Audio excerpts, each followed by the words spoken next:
Alrighty then, my gamers. 5 p.m. CET on a Sunday draws close, which means it's that time of the week. We've got show matches to play. If it's your first time with us, we are Bounty Hunters, a weekly show match event open to basically players of all skill levels. We're based in Europe, but technically open to international gamers as well, if we can find suitable matches for you. And this week, in fact, we do have one NA pairing in our roster, so that's very exciting. Tonight, once again, the name of the game is Guilty Gear Strive in the first to 7 wins format. I'm your usual host, UK, with you for the next 3 hours, roughly, of that show match goodness. All right, let's start talking business here. Lots of Potemkin on the card tonight, counting 1, 2, 3. MarxtheDragon, who will be making their debut on Bounty Hunters tonight. Also got Üther, who we've had on a couple of times so far. And I think then the big bomb at the end of the event, where for the first time in years, we're gonna see ZoKHiZ go back to his roots and pick up Potemkin once again. As I guess I guess ZoKHiZ is like a super big name if you've ever been watching the exert scene from back in the day, and like most players would know ZoKHiZ as the de facto big body player. Has transitioned since to characters like ZoKHiZ, characters like Leo or Nagoriyuki, but now perhaps with the recent pot changes, feeling like this version of pot might feel like at home once again.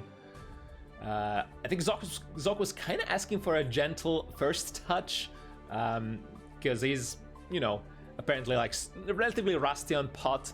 But I mean, our selection of players that we could, reasonably match against Zok were a little limited. So, hey, pokey it is. So it's high-level competition right from the get-go. And I mean, I guess Zok is not, whatchamacallit, a stranger to that at all.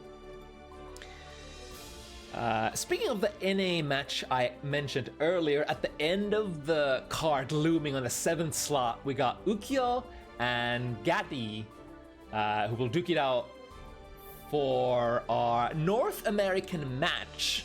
And I believe these fellas are homies too, so we're gonna probably we're gonna be decently deep in the Yomi layers with this one. The usual fun side effect of featuring players who play against each other already from before. Let's see, what else? I think first Milia showcase of Season 4, although technically Milia didn't get changed all that much. That would be Horizon in the 5th slot. And speaking of that match, I honestly thought Horizon had enough of Slayer. I think Horizon's 2 first matches on Bounty Hunters were back-to-back Slayer to Slayer, which, they went, so to speak. I think pixie characters like Milia or Chip don't necessarily enjoy fighting super high damage brawler characters like Slayer that much, although this time Nokuza and Horizon signed up together, so perhaps that could be honestly, I don't know what exactly the lore behind this matchup is, but it could be I could see in my head Horizon just wanting to finally get it off their chest, get good at the matchup, and forcing themselves to play against like a super strong Slayer player, and force the practice in, so to speak. Let's see what else. And then Abba kind of has the same deal as Milia. We got 2 Abbas for the ride. I think first in Season 4 as well for Bounty Hunters, that is. Also not that significantly changed character, Abba. Although notably, Tilt became -2 instead of -1, which on the paper is small, but extremely significant for normal mode RPS.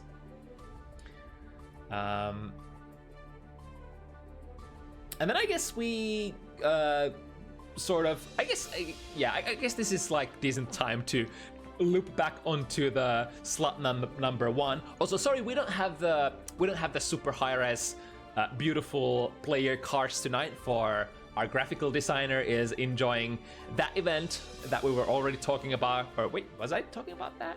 I don't think I was talking about that online yet, but yeah, we had a big offline tournament today in Finland, the Reinstall 2, which was a huge upset tournament. There were massive upsets yesterday in the bracket side, and then top 8 was, wow. I guess nobody expected the outcomes there. Either way, our graphical designer is technically touching grass at the moment, enjoying herself, commentating even the top 8. So yeah, we're gonna be rocking this week without the cool little cards, but they will be back on the menu next time. And I guess speaking of reinstall, let's talk about the first matchup of the evening to commemorate one of the matches we had during Reinstall Strive Top 8 today. We had Dizzy versus Baiken, where it was Yalis versus Setsu, but now it's gonna be Shino versus MoB here on Bounty Hunters. This is, by the way, Shino's debut match on Bounty Hunters as well. So first tried, and what better character to sign up with than that new thing, shiny stuff, Dizzy. We've had quite a lot of display of Dizzy so far here and there. I think at the moment the consensus is that Dizzy is definitely explosive. Not explosive, what's the word I'm looking for? Unstable is not the word. It can go either way very easy. If the opponent has like one good instant air dash read on the wrong summon, things can happen very fast one way or another in Dizzy matchups. That's why I think it's very interesting kind of character to watch and commentate as well. Volatile, yeah, volatile. That's the word I was looking for. That's exactly that one. Volatile. And volatility in certain ways makes for interesting spectator experience. I guess it sort of depends on... It depends a little, but I think generally spectators tend to like the high risk, high reward, big stakes, explosive nature of volatile matchup, and I guess Strive is kinda a lot of that by design. So let me... I think our players are already in the lobby. If I had to guess, we have...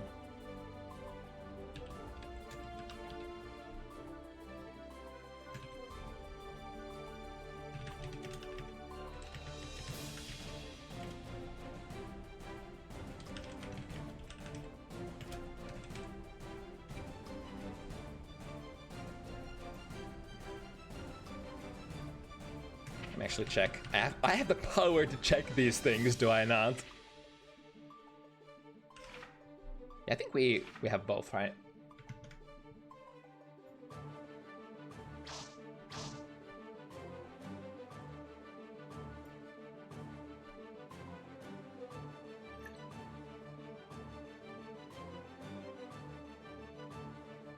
Alright, there we go. Now we got both. Alright, Shino. First time on Bounty Hunters, Dizzy versus Baiken. Like both of these characters, very definitely set play oriented kind of characters. Once you manage to knock the opponent down, you usually have a lot of good stuff to force the opponent to block, make them guess high lows, left rights, strike throws. Both of these characters can do that. Although the sort of ranges where they operate is a little different. Baiken has, of course, always sort of suffered from that close range kind of thing. You do have your S Kabari, which does have some amount of, you know, reach, but compared to what Dizzy brings to the table, you're probably not gonna be, you know, doing any of that mid-range stuff or that far-range stuff on Baiken, really.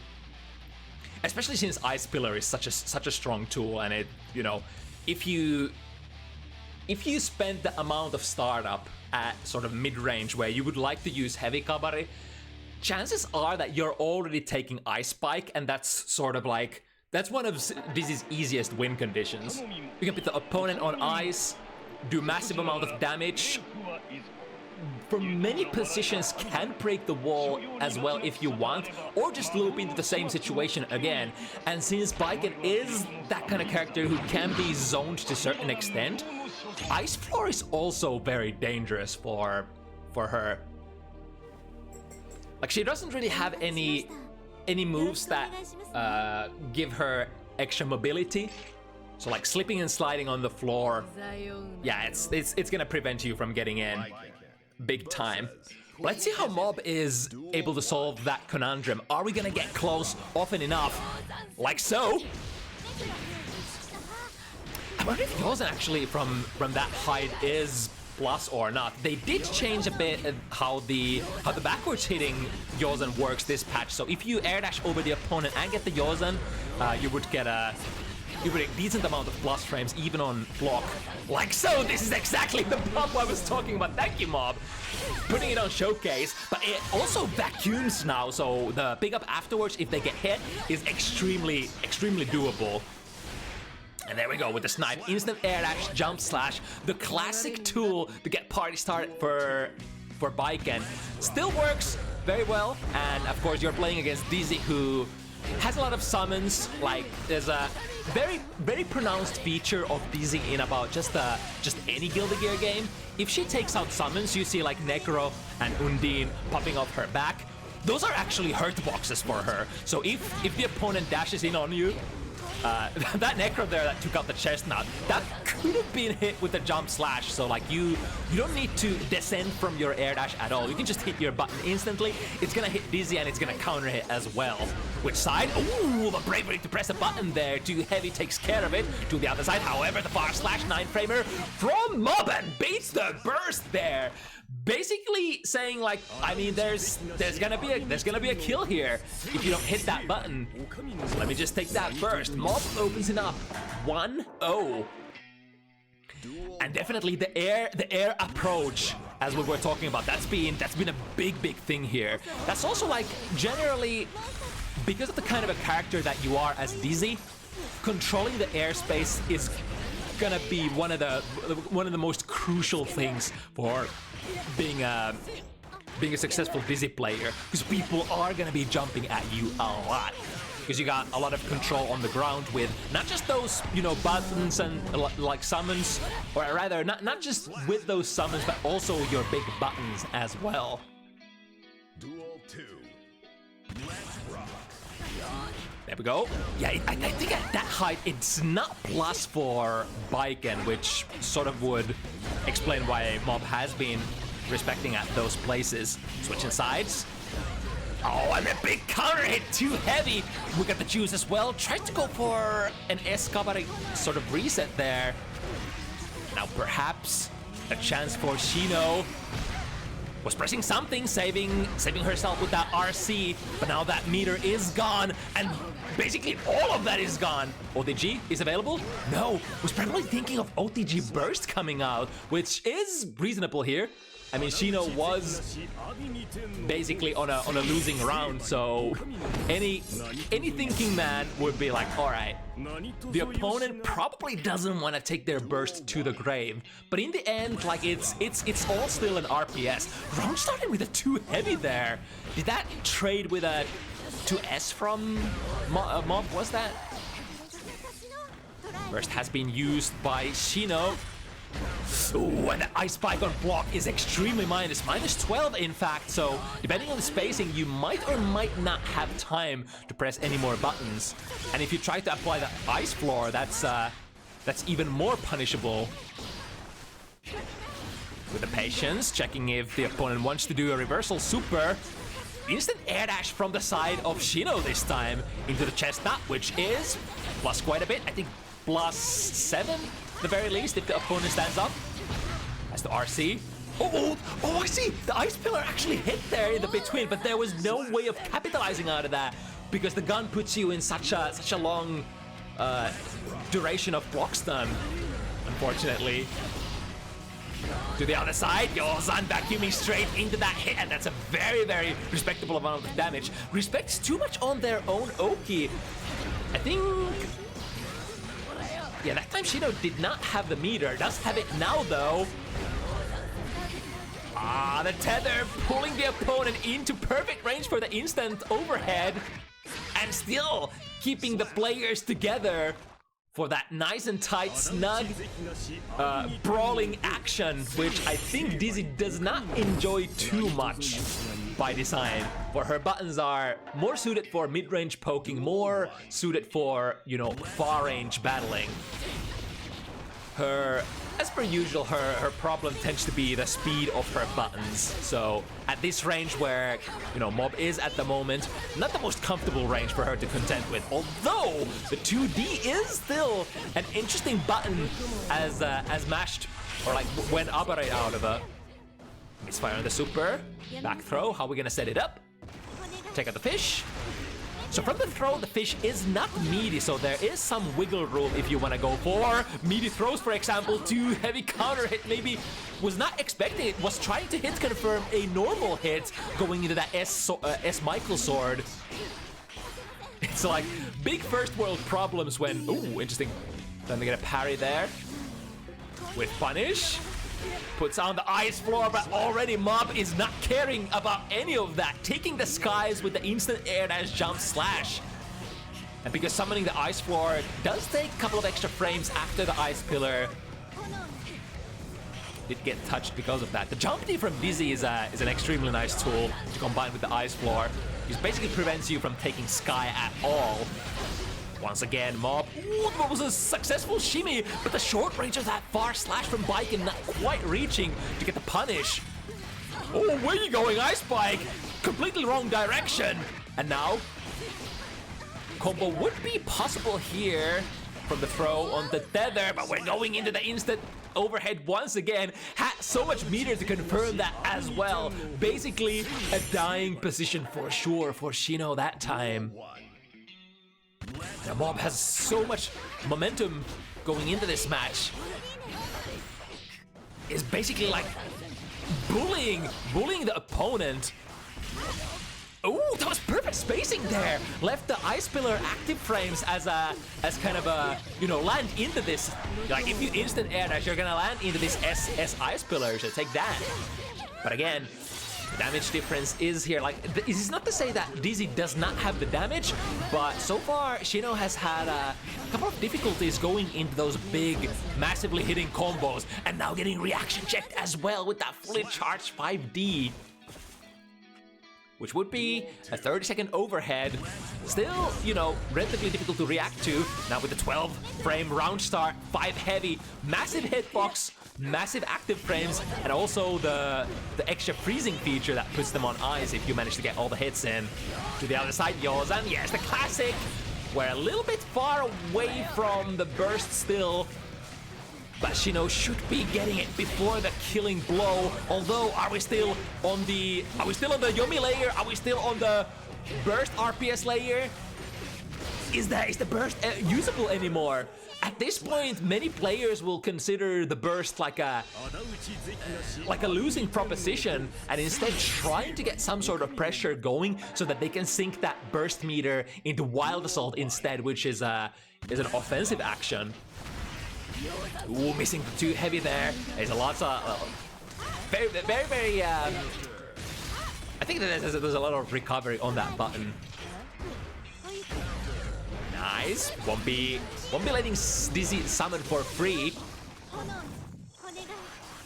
Every time you're taking out any of your fishes or chestnuts or basically any of those summons other than the ice spike, you can just react to that and dash at Dizzy and strike at her if you happen to be around that mid-range striking distance. And look at the wings out here, but the immediate burst from MOB. You know, remember any hit as long as Dizzy takes some sort of hit or takes a throw, or rather if the opponent takes a throw from Dizzy, those wings are gonna be gone. And it takes around 10 seconds for them to trigger, so they are technically considered the sort of like the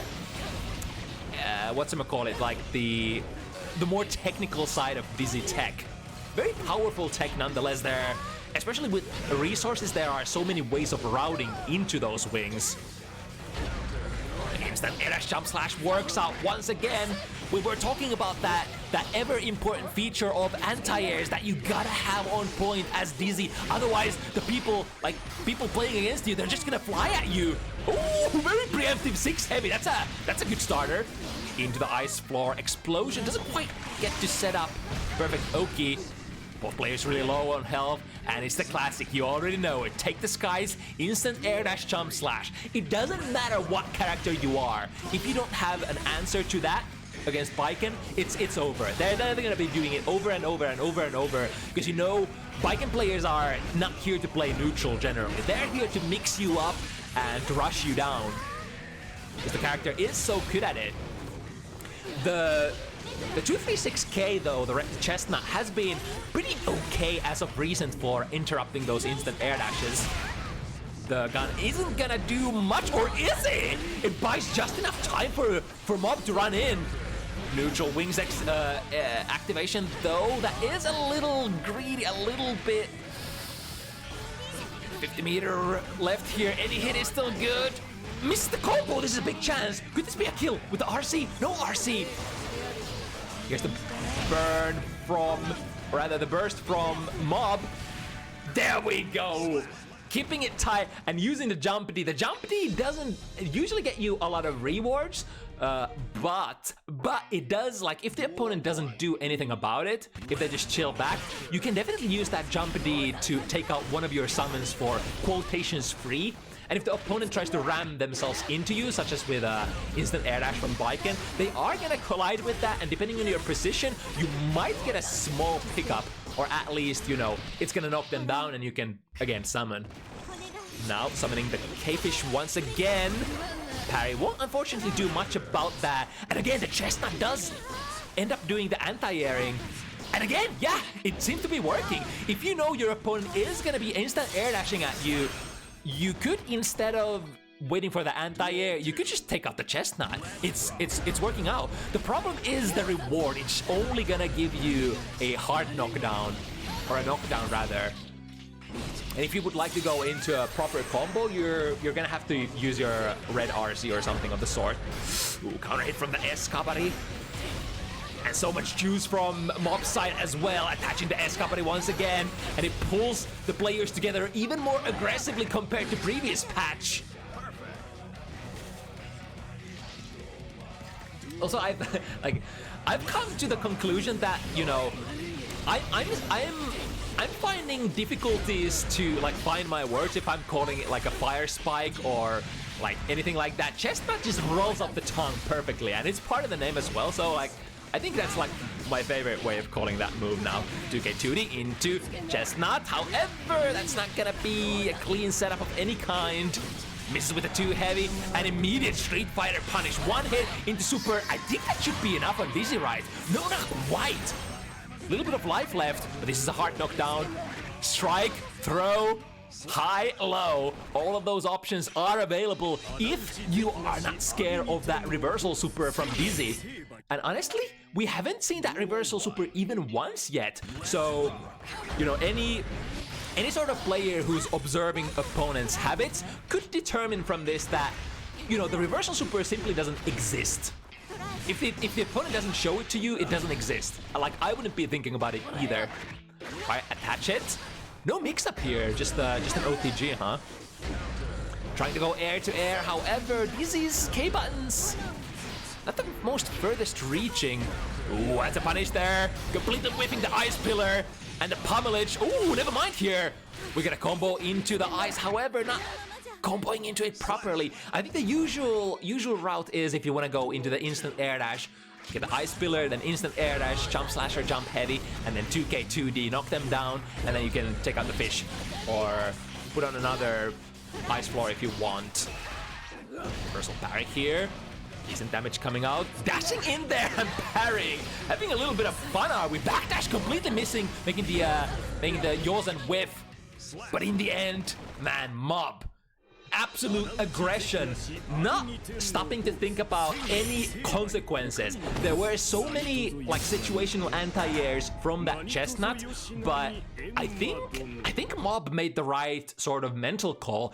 If I'm just getting anti-aired by the chestnut, the 236k, that's fine. That's like 0 damage compared to the the destruction that Biken can on a right read deliver. And I think that's probably one of the biggest difference makers here this time around. The rewards that the players were able to claim from successful reads. But I mean, this is still rather new of a character, so some players might not have the perfect execution to control perfectly yet.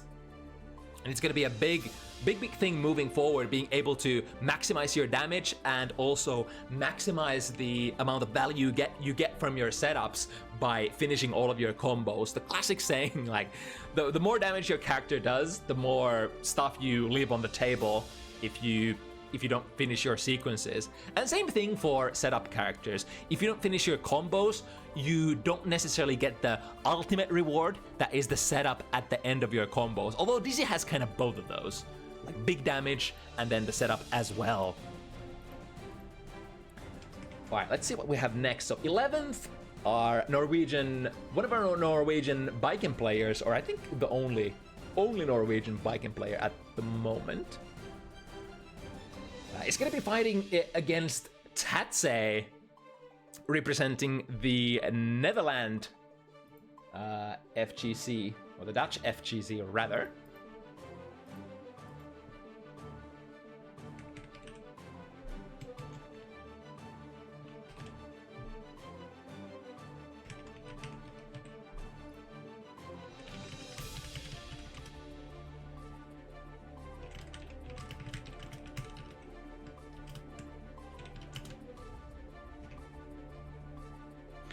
So we've had this matchup quite a few times on Bounty Hunters already, Bridget versus Nago, and I think depending on the pairings, different pairings have had different outcomes. Bridget has been able to win, but also Nago players have been able to win this matchup as well. It's a matchup that gets kind of tricky at the higher you go on Blood as Nago to Yuki. For, you lose your access to your best movement tools, which are generally like your neutral skip options, the Beyblade, the Clone Fukyo, just Fukyo even, like being able to reposition. If you don't have any of those available, if you have high Blood, pretty much your only option is to walk forward, which is awkward, to say the least, against these, zoning capability kind of characters that Bridget represents, or like further than mid-range kind of characters. So in that sense, you have a lot of explosive capabilities at the start of the round as Nago, but as that Blood fills up, you start running out of options. It's the kind of matchup where you gotta make the best out of, you gotta make the best of the starter, the round start, and just go in if you can. Duel 1. Oh, wrong names. Let me fix that right up. The 11th in there, with Tatze in there. So Tatze, I think already had one match on the Nago in Season 4, right? And Nago is one of the biggest, biggest changer, one of the most changed characters on Season 4 as well. Lost all of the special cancels on the heavy buttons, and now operates like more of a Samurai Showdown character with the heavies. Still, of course, able to, pull through with those big special cancels on the S or K buttons and doing like normal combos, but for the most part, the heavy buttons only reach or lead into single hits, albeit those hits on high Blood extremely destructive. Like, make no mistake, one like heavy button on high blood is equivalent of like super damage if it lands. Right, using a lot of blood for that. It's gonna be a pop. Did 11th notice? No, they extended! Something extended into it. Was that a far slash? So Tatze getting a completely free blood bar here, and we're going in hard. Spending 3 special moves. Getting blood back. Oh, this is party time. Another one. There is, of course, a DP option on the wake up potentially, but also Nagoriyuki has a lot of tools that can kind of outspace weaker DPs, especially the Starship from Bridget, which is not necessarily considered like the best hitbox kind of reversal out there. So you have options like, you know, 6 heavy can just out disjoint it, 2S can potentially out disjoint it, among other things.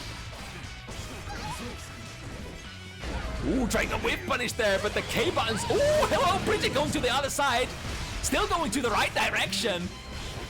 That's it with very low health, but the name of the game is one shot with this character. Are we gonna go into a pop setup? No, getting enough blood from those heavy strikes. Maybe the 6th heavy. Ooh, that was a fully charged wild assault, but dropping the combo. I tried to, yeah, was very desperate to sort of get back into the groove of things and trying to fix the blood problems. Going straight into the bite from, was that YRC? Understandable, +10, but this time, 11th.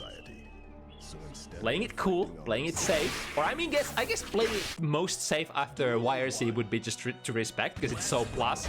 But hey, if you know the command grab is coming, just get out of there. Setting out the pressure with blue white assault, using both sticks of burst there. Now let's see.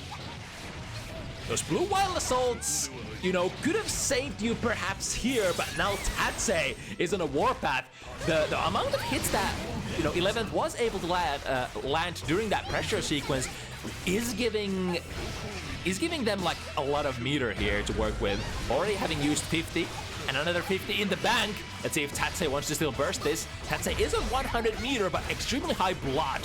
So there's, oh, is that on the startup? Yes, indeed, that's big. Could even RC this. Would this be a kill on level 3 bot? Thinking the better of it and just going in with the special moves instead. But the pressure that is relieved by the super is, I think, a little slower to kick in than if you were just simply, you know, use special moves again. So that sort of causing Tatze to pop there, even though you would think that, you know, hitting the super is gonna bring home a lot of blood. Yeah, the Roger super is gonna take care of that clone startup as well. Super jump straight into the 2S. Perfect way of, I really love that way of anti-airing when you space yourself in spacing where you don't even have to, you know, RPS with their jump-ins and trying to hit your 6Ps. You just wait at a distance where they can't really connect anything on you, and then you just, you know, low profile them on landing. Very fundamentals kind of strategy applicable to many fighting games, but especially Guilty Gear Strive, where you do get quite a few frames of landing recovery, which can't really be cancelled into anything if you perform any sort of air action, that is. Oh, I wonder if there was a miss input there. But either way, 11's burst is gonna be gone for the foreseeable future, whereas Tatze is still holding on to theirs, choosing to save it for now. Nice with that high blood. We are gonna get that 2S5 heavy to connect. Lots of damage. That was just 2 combos, and I think that's a checkmate maybe. Samurai Mix is possible here. Roger Super beating the 6P. We do it again. Plus frames and catches Tatze, trying to best something there.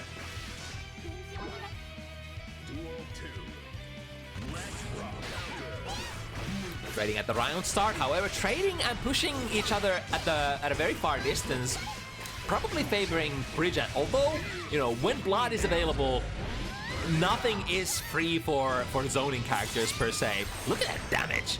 Any hit here, even on block, yeah, drifting forward, sees that 11th is pressing something. Go low with a 2K. Their slowed down frames ain't gonna be making it before you do. I jump over, the yo-yo is coming back. Oh, wait, was that the passive version of the yo-yo? Or did the clone just end up nullifying it? We go RC into a low. Good blocks by Tatze. Was a little hasty there, trying to press a button on the delayed, or manually delayed normal sequence of 11s. Good 6P was a little late there, but still, that's a very common way of how Nago's 6Ps tend to often land. Ah, Roger, my beloved. But yeah, because Nagoriyuki's 6P is a little slower than many others, and because he takes like a little step forward, there are a lot of cases where you actually just straight up go under it. Oh, but hold that thought, we got a big counter hit. DP startup, or I guess if you don't go full balls to the walls Bloodburn combo, not the biggest, but it's still relevant. And because of that patience, Tatze tanking that blue burst with the face. And now it's looking, is that gonna go through? Yes, it is. The power, the raw power of fully charged White Wild Assault. So many active frames, or rather, sorry, so many invo frames still. Even though in the end, it does not end up being plus anymore, it is still a way to travel past any kind of garbage they could be sending your way. All right, setting up the yo-yo. That was the aggressive version, so on the way back, no hitbox. Ooh, traveling a little too close. How are we setting it up? Into, nice, because that was, Oh, Tatze with the patience again. Previously, ready to take the burst. This time, no burst available, but YRC was the only universal option that could come out. Perfect spacing on the 2S once again for Bridget. Lots of Bloodburn here, and beats the DP again, but not the burst this time. That would have been way too nutty if Tatze actually back-to-back first baits burst, YRC, then DP, and then burst again. But you know, the damage is done, and a single slice from that clone was enough to do the job. This was a very, very competitive clone, though. If that clone doesn't land, I think Tatze pops. Drops the combo on the ground start DP this time. Slightly unfortunate because there is a lot of damage hidden behind or locked behind that full combo. And now 11th looking to deal the damage instead. Guaranteeing the plus frames, and this is kind of smart if you have the juice to spend, because like if you send Roger take plus frames, there is nothing they can do other than like burst or YRC to get out of your positive bonus loop. And that means that 50 meter that you spent will generate another 50 meter and then some. The striking position now though, Starship works out, getting Tatze off the, ooh, the bait blade doesn't quite reach. And in fact ends up putting Tatze in the checkmate position here. Starting to be one of those like super important rounds here, determining the sort of the course of the rest of the matchup. Ooh, 6P from that distance. All right, I dig it. Under. No, doesn't get the, I think wasn't able to get the close slash out, and now popping as well. Let's see what we can do. Dropping the combo to the other side. Tatze will recover from this. Mask on. Ah, but 11th was already throwing her. And Tatze, I think Tatze can tech there, and or can jump, can backdash if they think that the, you know, the throw will be coming. So there were a couple of different options that you could do. And of course, it's kind of dangerous to challenge Nagoriyuki to a throwing war after a mask on, because he always has longer throw range than you, unless you're like another Nagoriyuki or a Potemkin. All right, with the airtight overheads, keeping it simple, gathering more meter, sinking it straight into the Roger super to check if the opponent wants to do something. I mean, it does kind of make sense if your opponent Nagoriyuki has blood open. So if they blood burn, you're just gonna land straight into their throw range.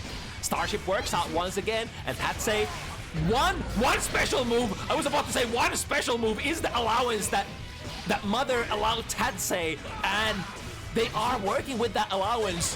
One more blood bar is open for special moves. We could, if we get out of this pressure string. However, look at that, the 6Ps once again finding their marks at the perfect timing. Now do we get the burn? Yeah, we're going into the burn this time. This is the full route. Half of your life gone. That's more than half of your life, but it does have its cost in blood as well. However, look at this. The blood is coming back very fast. That bar slash, especially that last slash on that sequence, as well as the heavy buttons. That's a wrap right. No, misses the combo. Even though that was a fully charged wild assault, reversal super. I think 11th can block here, right? Yeah, but Tatze has so much juice to spend. Still containing the opponent in the corner. However, with the slowdown from the Bull RC, won't be able to land any of those things. In fact, it's gonna be anti-airs from 11th. Corner to corner, we have Roger on the deck. I like that. The little hesitation, or rather not hesitation, but the knowledge from 11th that the White Wild Assault was an option there, because that was the option that Tatze used to blow through that round start position Roger Super earlier, right? And again, the DP is the option to beat for sure. The classic, the party starter. Not necessarily the nasty OP thing it was in the past, because it can actually be beaten now by, you know, a lot of round start options, because the hitbox has been sort of reduced around the legs. But I wonder, I forgot what frame data Bridget has some of her, you know, most standard round start options. Nice patience there, waiting at the YRC once again. 6P, oh, that 6P has been doing so much work for Tatze. Doesn't have the 50 meters, so can't quite end it up here, but the 6P anti-air again. 6P. Pretty much, I think at this point, the oh my god.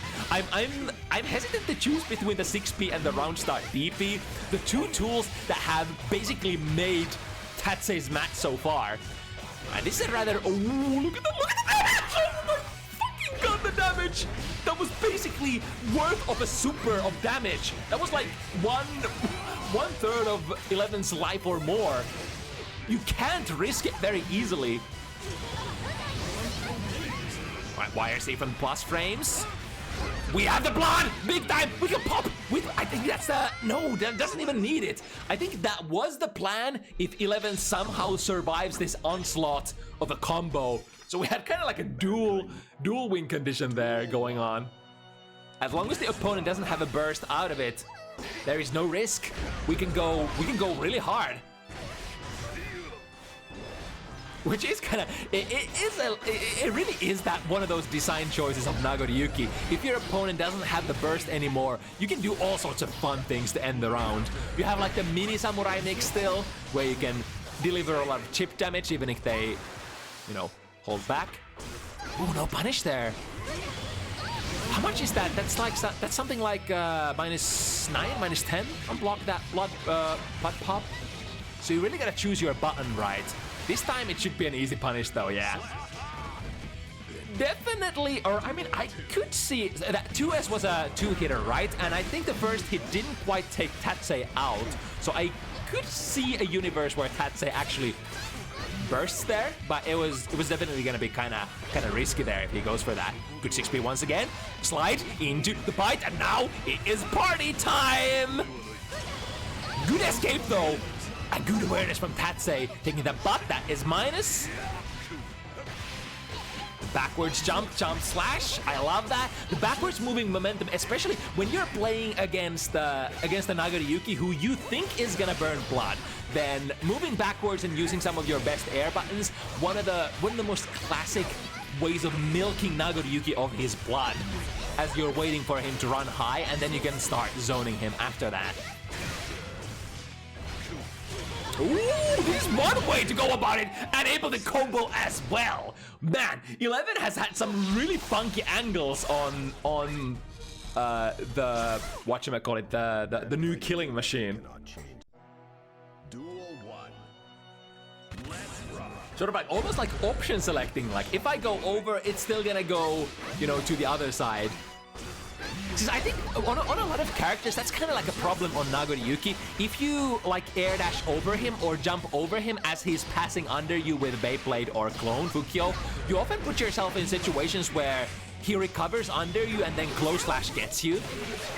But if you use a tool that just, you know, catches them, like the killing machine, that kind of RPS or that kind of like sequence is completely negated. Speaking of sequences, chopping the combo here, making sure that the plus frames are there. YRC though, tries to jump over, doesn't quite get the momentum. Maybe super jump would have been able to have enough, but the normal jump, not quite. Round starting with a DP once again.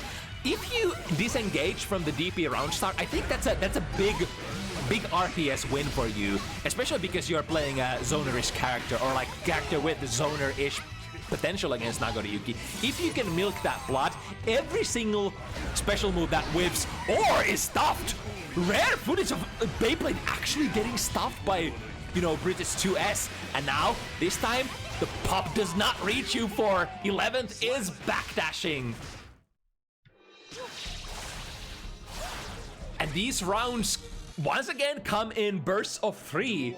11th was able to get 3, then Tatze was able to procure 3 as well, and now 11th once again has found a decent stride and is now threatening the 7th win and the end of this set, unless Tatze is able to figure out something out. Alright, the Clone Fukyo gets there. Decent burst there, for there was a blood burn.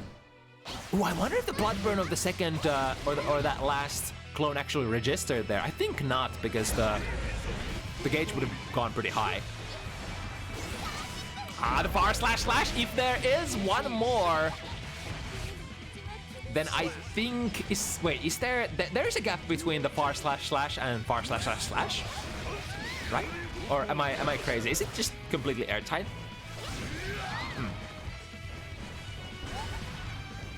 Naga knowledge. Oh, that's so whip punishable. However, 11th missed it by a couple of frames there. One of the most recovery heavy moves in the game. I think exactly 1 second. 60 frames of recovery on that too heavy.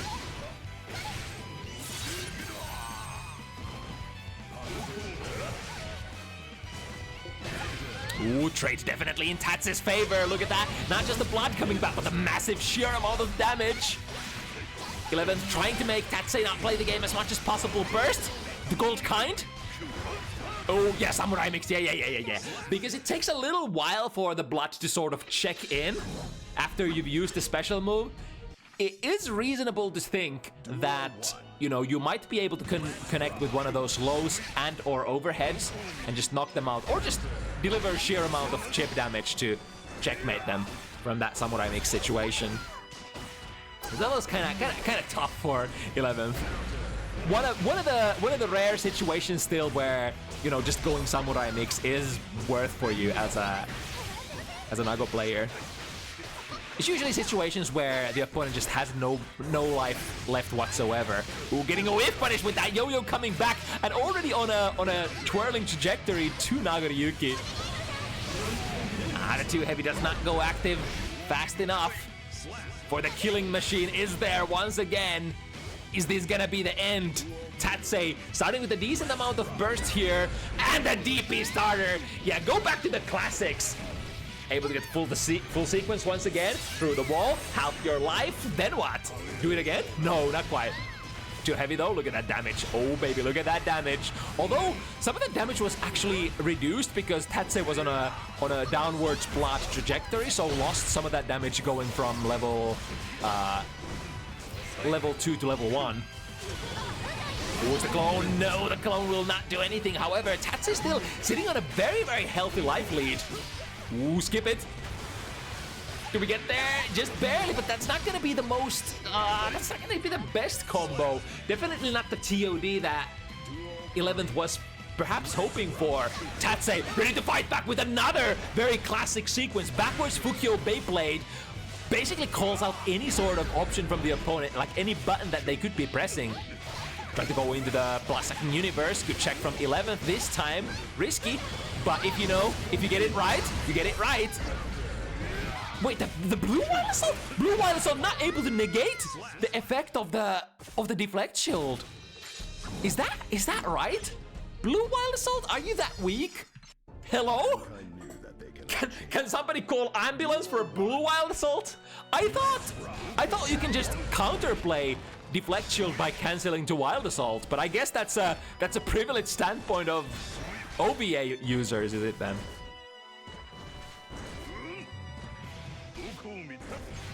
Oh! Anti-airing with the look at that! It's from straight to the stratosphere.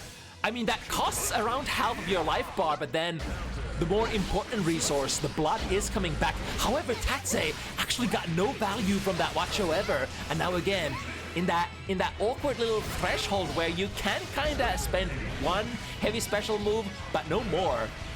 Well, that is one special move. I think I saw clone. Yeah, the start of the clone gets beaten by my killing machine once again, and checkmate position. 11th. Backwards movement. 2S able to tag the forward coming Fukyo. Just a clone. No Fukyo this time. So that's not gonna get us any closer. Spends the Fukyo this time. Ooh, what was the back jump? What did Tatze read? Or was that a miss input? That could have been a miss input actually. Now in a dangerous position here, very high on blood, and 11th is stacked. Can play a safe jump here. I think Nagoriyuki's super 9-frame starter, or rather startup, but Bridget is, oh, it hits. Gets the immediate wall break. Last chance. Is this it for Tatze? Finds this hit with the jump slash. Whatchamacallit, safe jump, and able to take it over Tatze. It was looking a little grim at times, but Tatze is still able to fight their way into a very, very respectable score of 7-5. You know, not too bad at all. But the control, being able to maintain the control throughout the match, able to milk that blood out successfully and consistently, definitely the make or break feature of this matchup for Bridget. And 11th was able to do that very masterfully here. All right, into another fun matchup is gonna be a brawl. Coming up next, Potemkin and Leo. MarxtheDragon on their debut match on Bounty Hunters is gonna go against Shark. We've had Shark on Bounty Hunters at least once or twice. Let me check the records. I think once, right? I'm pretty sure. Yeah, once against Hikari.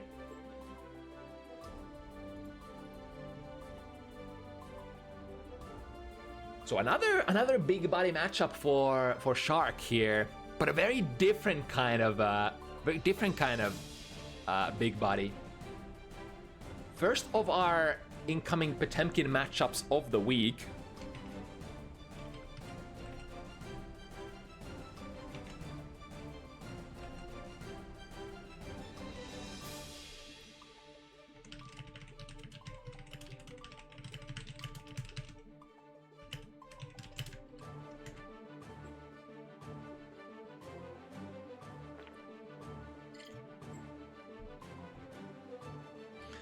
So funny enough, like all of our Potemkin matchups tonight are sort of matchups where you don't really see a lot of zoning. Leo into Abba into Anji. None of those characters are really known for their good normals, or I guess Leo kind of is, but it's like on a very different kind of scale.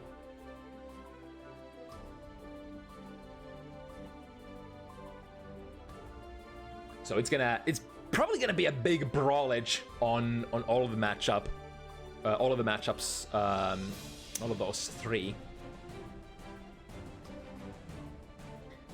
We got Marx already sitting on the left side of the cabinet.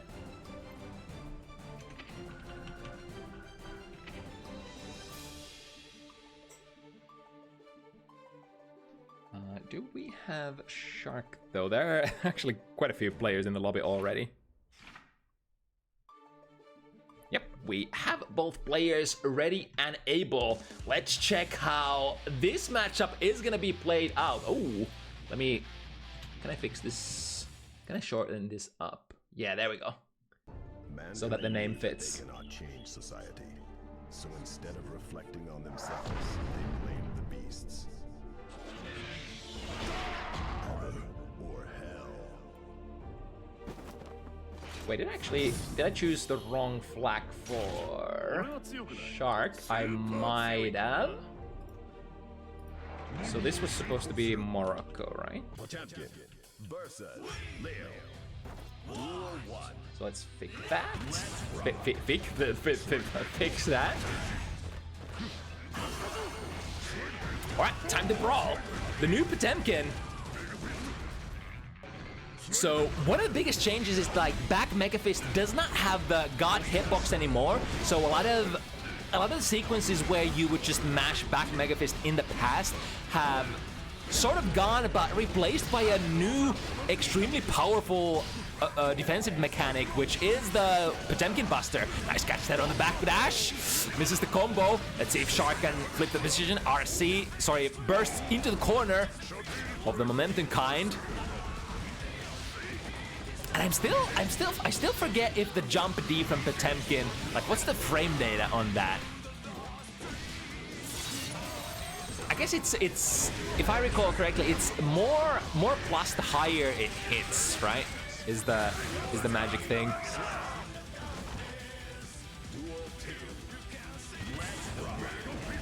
I start with the back Mega Fist and going for the Hail Mary with the armor. Ooh! Are you whiffing a back turn D in front of me, Potemkin Buster? And now in the mix with DJ Potemkin. RC is an option, doesn't even need it. Look at there, the improved damage of the Potemkin Buster. 2 of those, couple of stray hits. Wham bam, thank you ma'am. This is the new age of Potemkin. A quick first game for our newcomer on Bounty Hunters. Mark starting it with a bang. Instead of reflecting on themselves. Duel 1. Well, Mega Fist, white minus there. Ooh, able to actually connect the 2D, or rather challenge, collide with the 2D from Leo with the armor. What? The 2D is airborne, so that was not throwable there. And the funny thing is, like with the new armor, should be punished with the 5B, which is not the most lucrative button out there. Able to get parry into a successful wall break. Positive bonus is on. But now we'd rather, like, when you have that positive bonus on, you would love to land something, anything, even on block on your opponent to be able to cash out on the positive bonus big time. If you just, like, if you're on a defensive or if you just can't land anything for the full duration of the positive bonus, it's like barely, oh, wait, how did she slip through? Making the Potemkin Buster completely whip into the overhead. Is that gonna be enough? No, Potemkin is a heavy, heavy boy. Still with a chance. S-Boom could be good here. Very fast projectile, generally not serving like too notable purposes on many matchups, other than as a finisher. Oh, there's the hammer ball break, the classic. It is still quite slow, but at least like it's much faster than in the past, and it has some frames of armor. So there are some jump scare or reaction check capabilities with the classic old kind hammerfall pressure.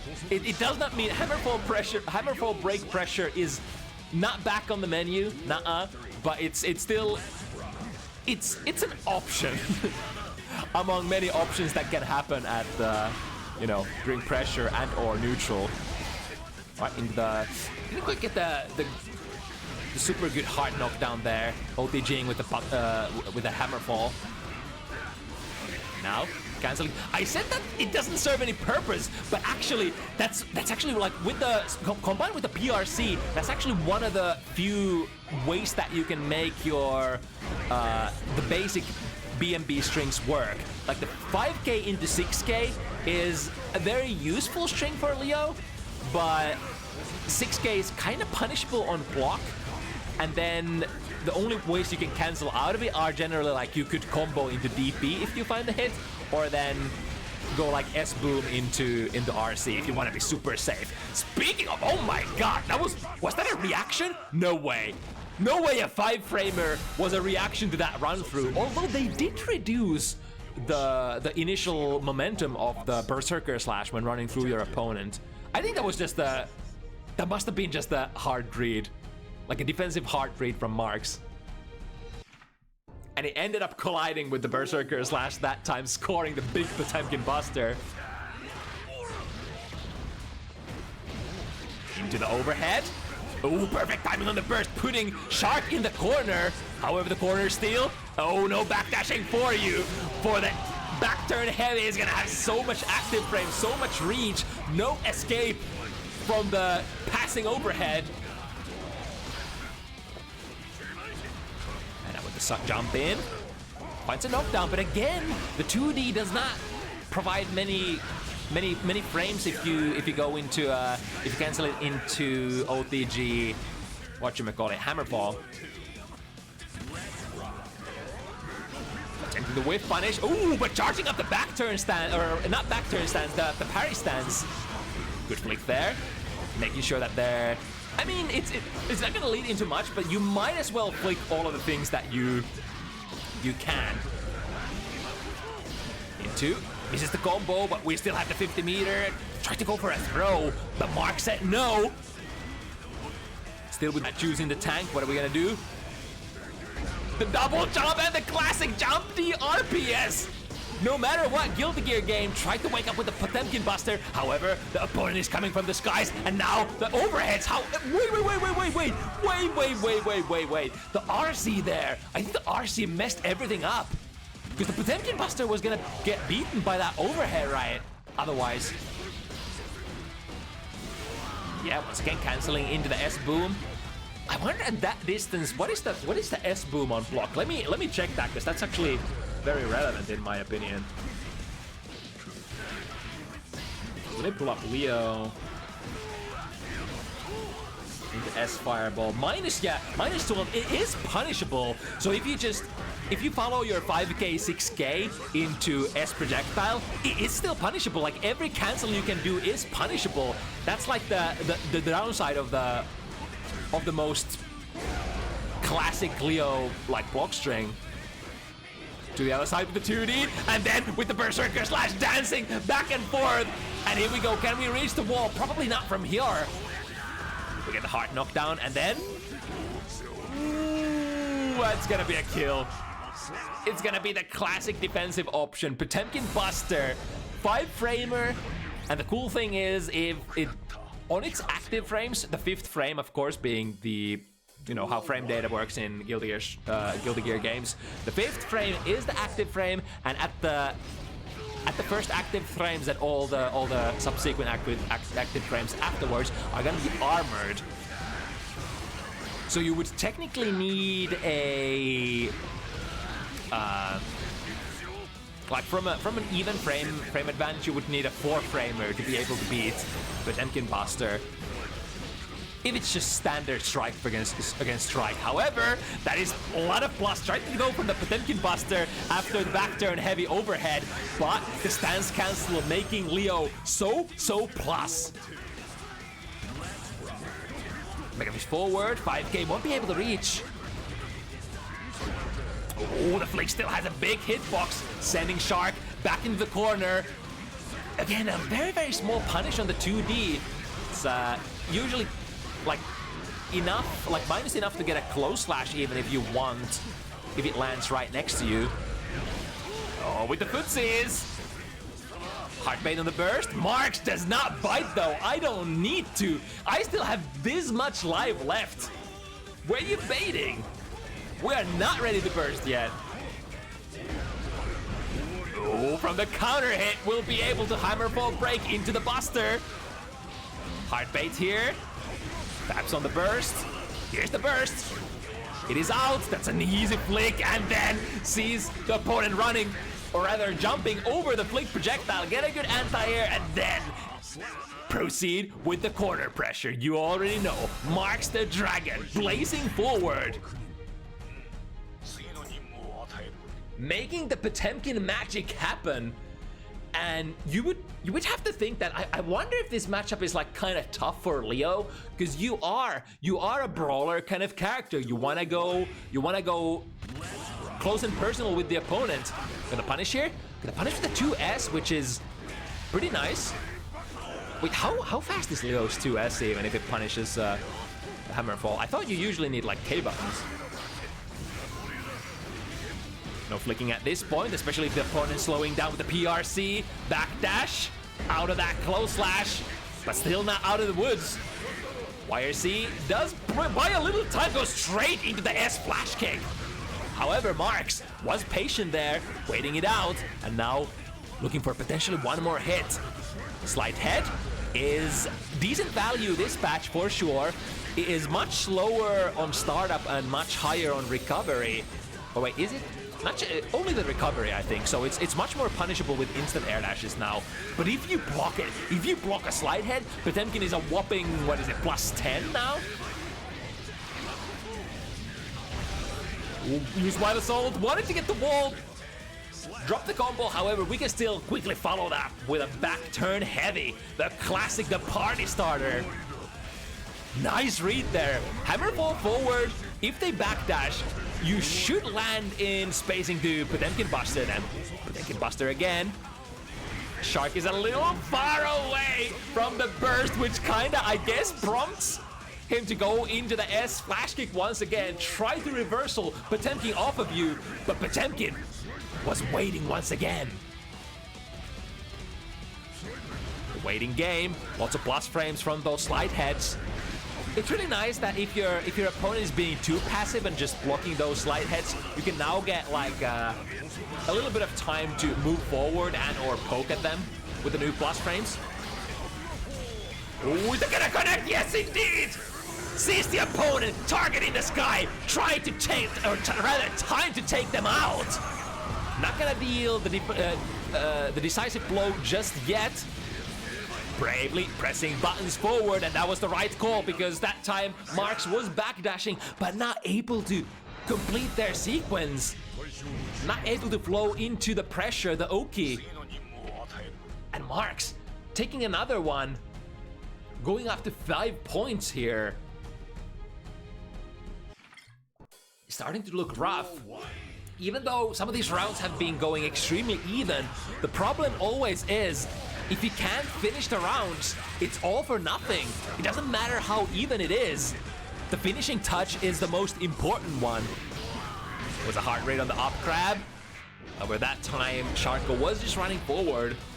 And now, oh, again, the very small, I mean, all right. Even if it's a small punish, if we get a knockdown out of it, I'll take a 5p punish.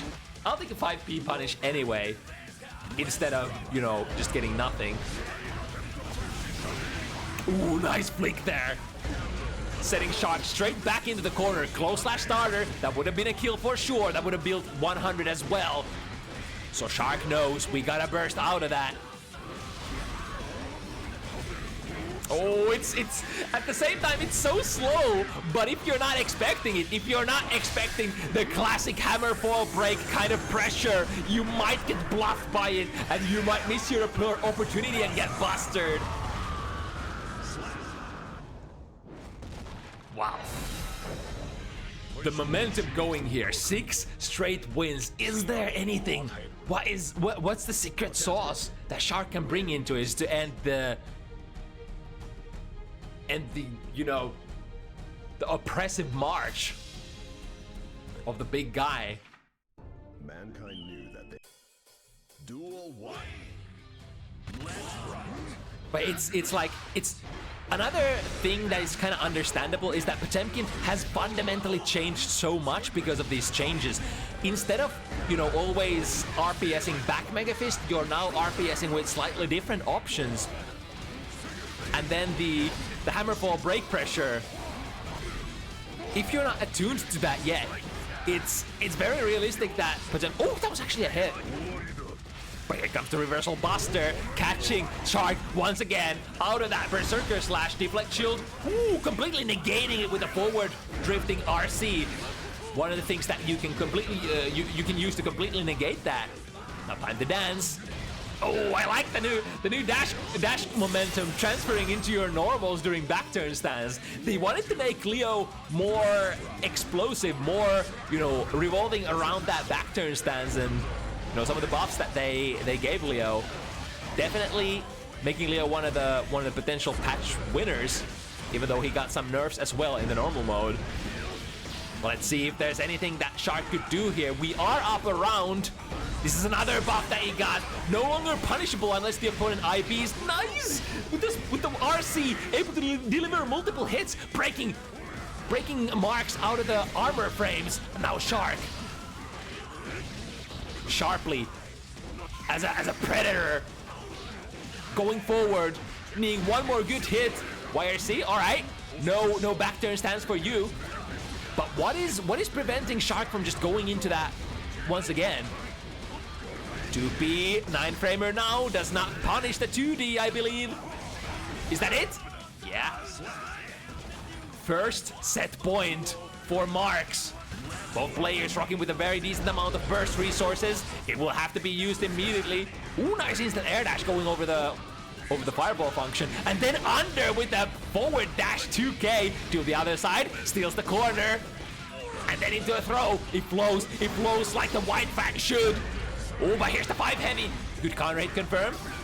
We're flowing in there. Spent the 50 RC to get into nice and snug grappling distance. However, with that massive amount of resources that Shark had, able to flip the positions, able to get the hard knockdown, and now it's super or deflect shield or YRC. That's one option as well. Straight into the S. Boom. One more of those and it's over. No reaction plus 10, but from this distance, there's really nothing that Potemkin can do per se. One thing that you could do if you have a throw. No! The throw is not fast enough. Oh, the trade! Oh my god! Any hit? Oh, it's checkmate. It's Gigantor. Gigantor, like you can't get past that. I was about to say, as soon as the Gigantor came out, I think that's it. That's just it. There's no getting over it, especially with Leo's mobility options. It's super rare that you actually like get around that thing. I'm not actually sure if Berserker slash could go under, because there are quite a few things that can kind of slide under during the startup of the move, but I think there was just too much distance between the opponents or between the players at that time. There really was no kind of options to go under anyway. And man, MarxtheDragon on their debut match on Bounty Hunters, showing that new Potemkin stuff. And worry not, there's gonna be more of that. 2 more matches this week. We're going into one of those straight away. Üther versus Gary is gonna be next. Üther, a player that we've been rocking it for a while. Gary is gonna be the newcomer here, playing Baiken. Baiken, no, not Baiken. The other Baiken, Abba, is the one. So sort of the same kind of vibe here. 2 extremely hard-hitting characters, although the mode change separates Abba's playstyle quite a bit. In normal mode, she's more like a rushdown pressure kind of character, strictly. Like, she doesn't really have any kind of good capabilities for movement or, you know, reach. But once you can get to the close range distance, you can start doing stuff with your like Karaki grab. You can stick to them for a very long time, especially if they don't use FD. Mix up your opponent and try to find that entry into the Jealous Rage mode. And in Jealous Rage, you kind of transform into this mid-range slash rushdown power fantasy kind of an archetype. You just do everything really well. The downside is you have a time limit.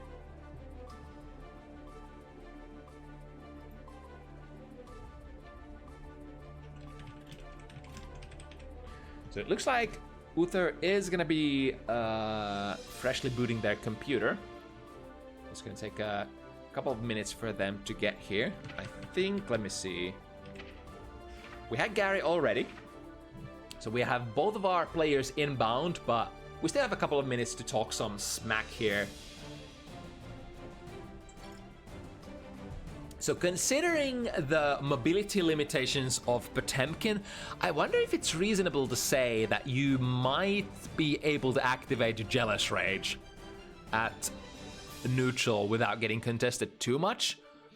Although there is, of course, always the threat of Sleight Head, and if you activate Jealous Rage manually at neutral and Potemkin is Sleight Heading, that's a big loss, because that's going to be a massive loss of, you know, your Jealous Rage timing. The default time is 5 seconds, and if you spend like 2 of those seconds face against the floor, that's already like you just don't have a lot of time to do anything after that. So gotta be careful how you activate. Oh, and you know what? The nerfed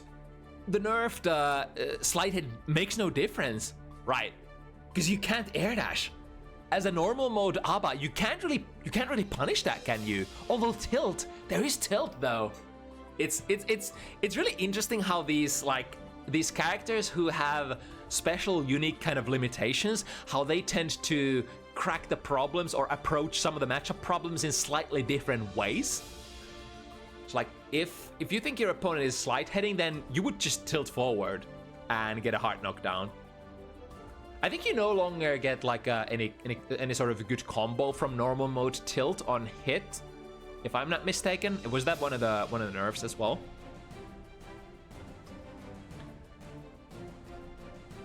So yeah, it's gonna be an interesting kind of matchup, very different kind of matchup, because these are two very different characters, or rather, very different characters compared to like some of the more standard characters, such as like Kai-Kisk, Soul Bad Guy, Sin-Kisk, that kind of junk. Like, nah, there's absolutely no DNA that matches these characters and those characters I just mentioned. They just kind of do their own thing.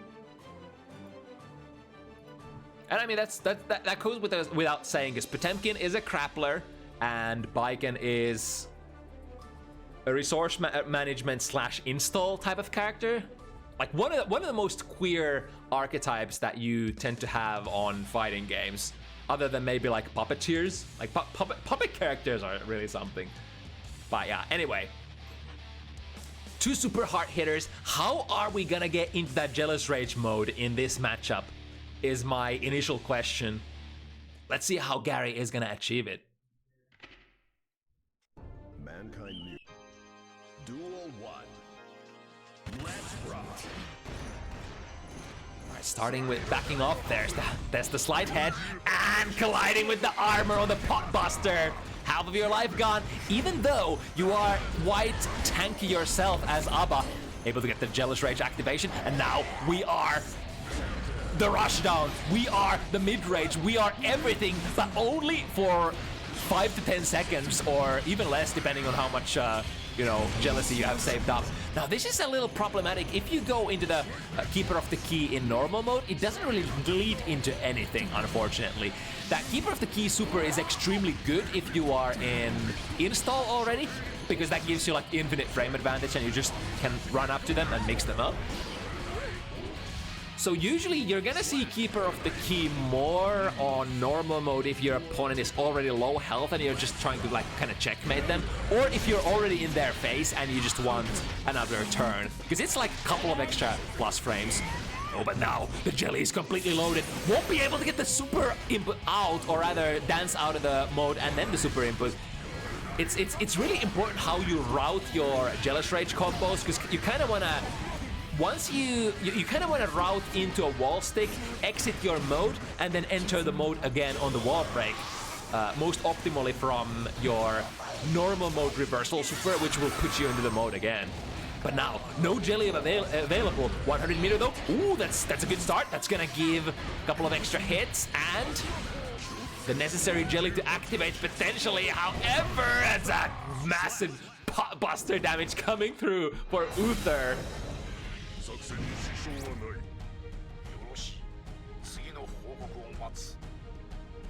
And like Potemkin is like Stripe Potemkin is really weird.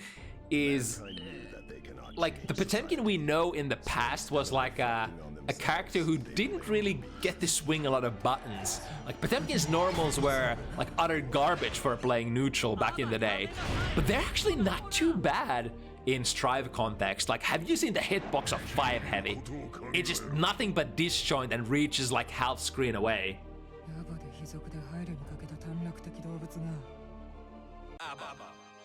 But the problem, of course, for Potemkin is the amount of recovery, the whiff punishability of your moves. But then again, you're fighting against Abba here. Is Abba normal mode good at whiff punishing? Not so much, right? That was a big read. This move, look how much this waste. It's completely, it goes all down the drain. Immediate activation into heat knuckle, and your 5 seconds is over. The animation lasts for such a long time, but Gary is doing some good work here with connecting those key normals. Like, no matter what you connect on, ooh, that's gonna get busted.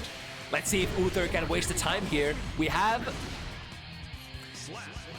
yeah, I was about to say we have White Wild Assault, but that doesn't give you plus frames anymore. So Potemkin might be one of those characters who's not as good at looping, like keeping you in the pressure loop while waiting for your Jealous Rage to run out. If you happen to be in a you know, if you happen to be installed once Potemkin gets a hit.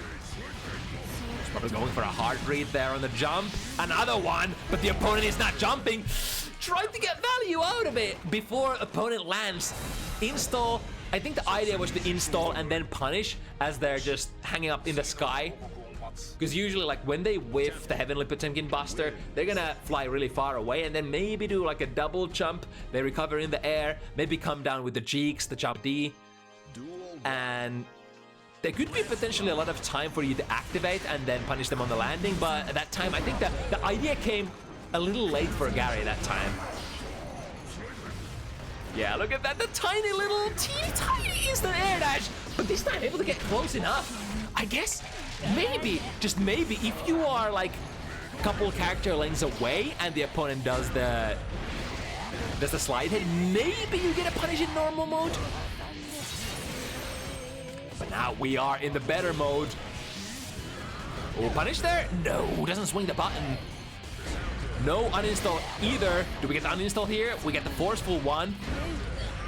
That counter hit goes into a nice enter into the mode, and in fact gonna deal just enough damage to kill outright. Yeah, you can definitely use normal mode for stuff as well if you get point blank with the opponent. But now we don't have to utilize any of that normal anymore. Ooh, wasting time with the slide heads. You dare to do it again? Dash forward 2D. That's from half screen distance. Wasn't able to get the clean. Ooh, that still reaches. Was so close to landing. However, the slow, floaty movement of Abba keeping her in the air just a couple frames longer. And now Zero Jelly, a little early on the pop buster. Just buffering there. Gold Burst is good, but what are we gonna do with that positive bonus now? Ooh, nice bait there on the up grab and then punish with the 5 heavy. Any hit would be big. Like getting hit, this is big. This is mode change. Could this be actually a kill? Not quite. Very close though. Dancing, and it's gonna be the instant air dash in the heavy mode, in the Jealous Rage mode. That instant air dash is actually godlike. But how are we gonna do? Could we do a double jump here? Ooh, gets caught. Back to normal mode. This is chip damage. Yeah, you kind of have to hold on to that FD for a very long time. But there was a possibility, because like Üther kind of hard committed to just hanging on to the other side of the screen and just using slide head. So there was a potential to just hold into onto FD, right? Overhead into 2K, no conversion. Get a straight hit. Oh, it's a very brave move to go for any sort of distance. Oh, okay. I mean, with armor moves, maybe you can flail and hope that your armor takes care of them. Keeper of the key, lands the hit. Able to transform, block the super. This is pretty good. Forgot to crouch down though for that slight head. Ooh, that's gonna be combo into a kill, right? RC. Yeah, and wall stick, and then the wall stick damage will take care of the last pixels of Potemkin. There we go. Gary is on the board too, before the opponent gets to run away with too much of lead.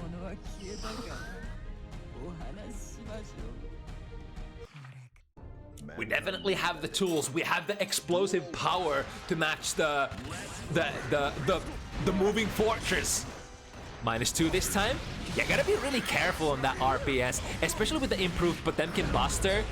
I think if Potemkin just wants to do Buster after a tilt, there's just no way. You have to escape it. You have to jump or walk back or backdash. Keeper of the key, super good in this mode. Look at this. Airtight overhead. Blackbeat, that was airtight.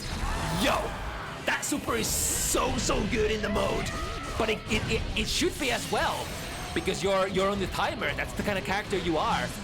Back to the neutral mode. Ooh, tilt as a makeshift micro dash, or rather like a makeshift command dash is kind of the word I was looking for. Swinging a 5 heavy on the counter hit.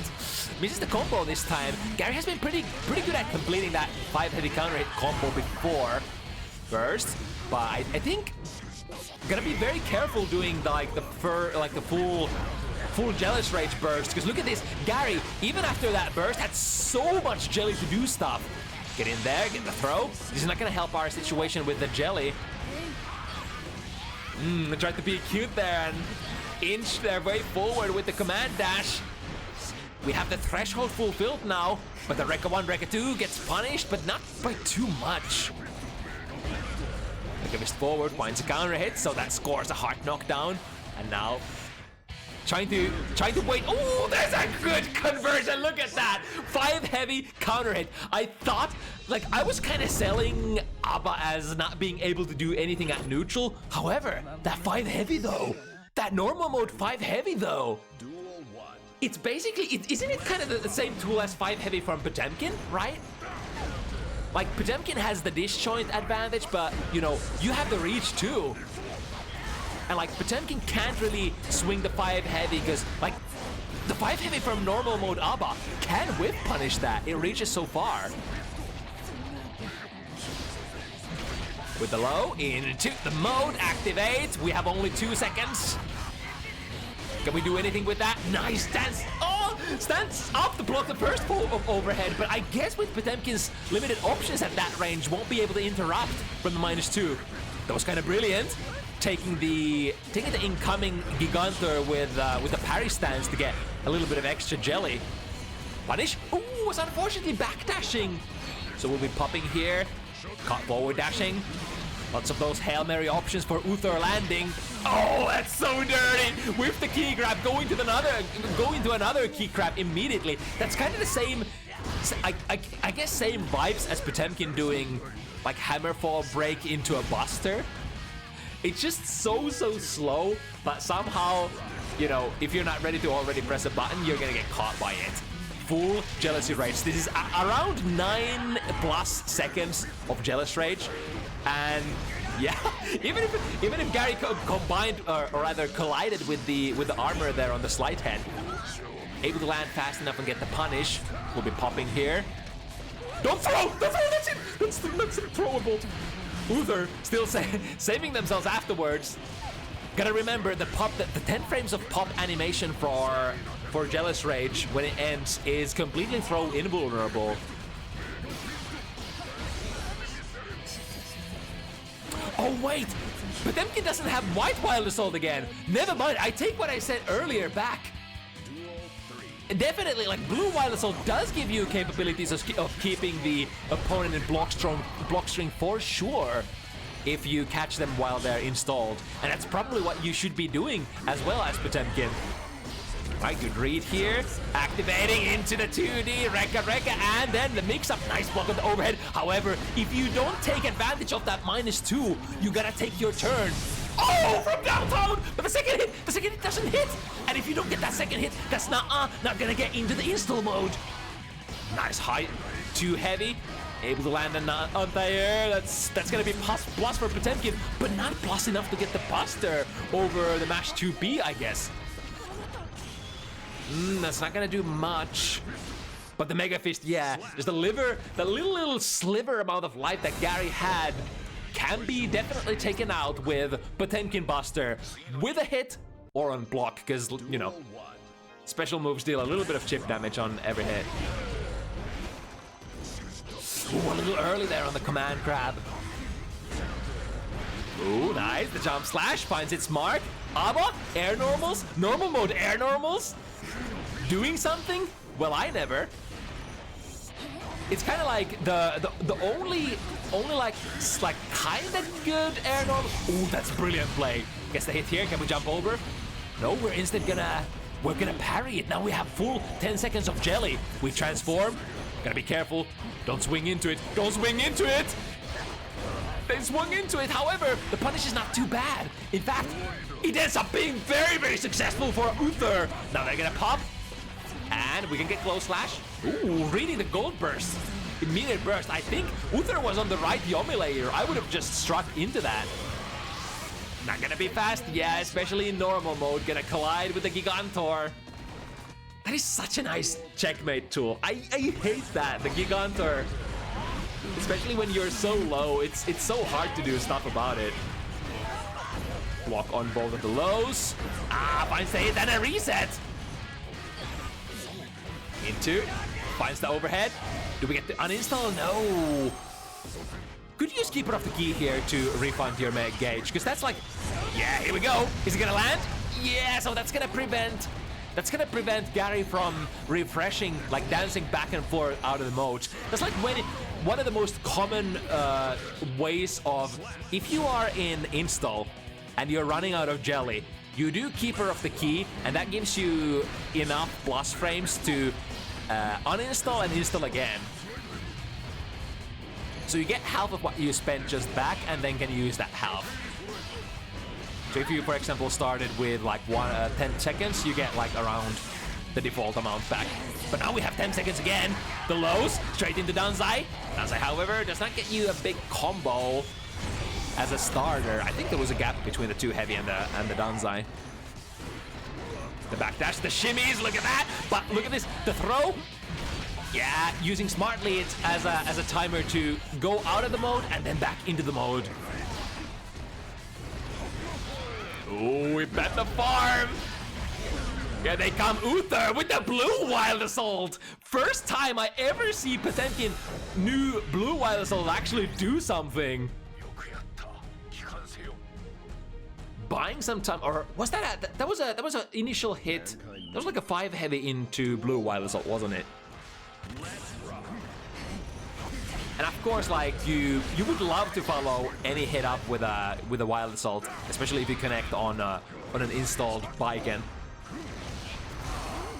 Alright, burst gets the install here to the corner. Do we get the punish? Not quite. The fire slash a little late.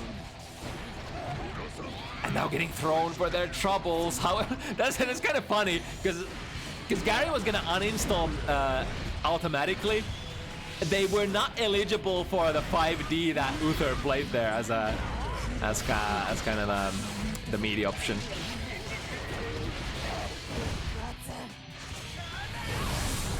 Alright, chooses to spend. I think this is not a kill, right? So this will put Gary in a slightly difficult position. Remember, the reversal super, once you are in mode, will spend all of your remaining jealousy to do extra damage. So it's a very common way of finishing fights.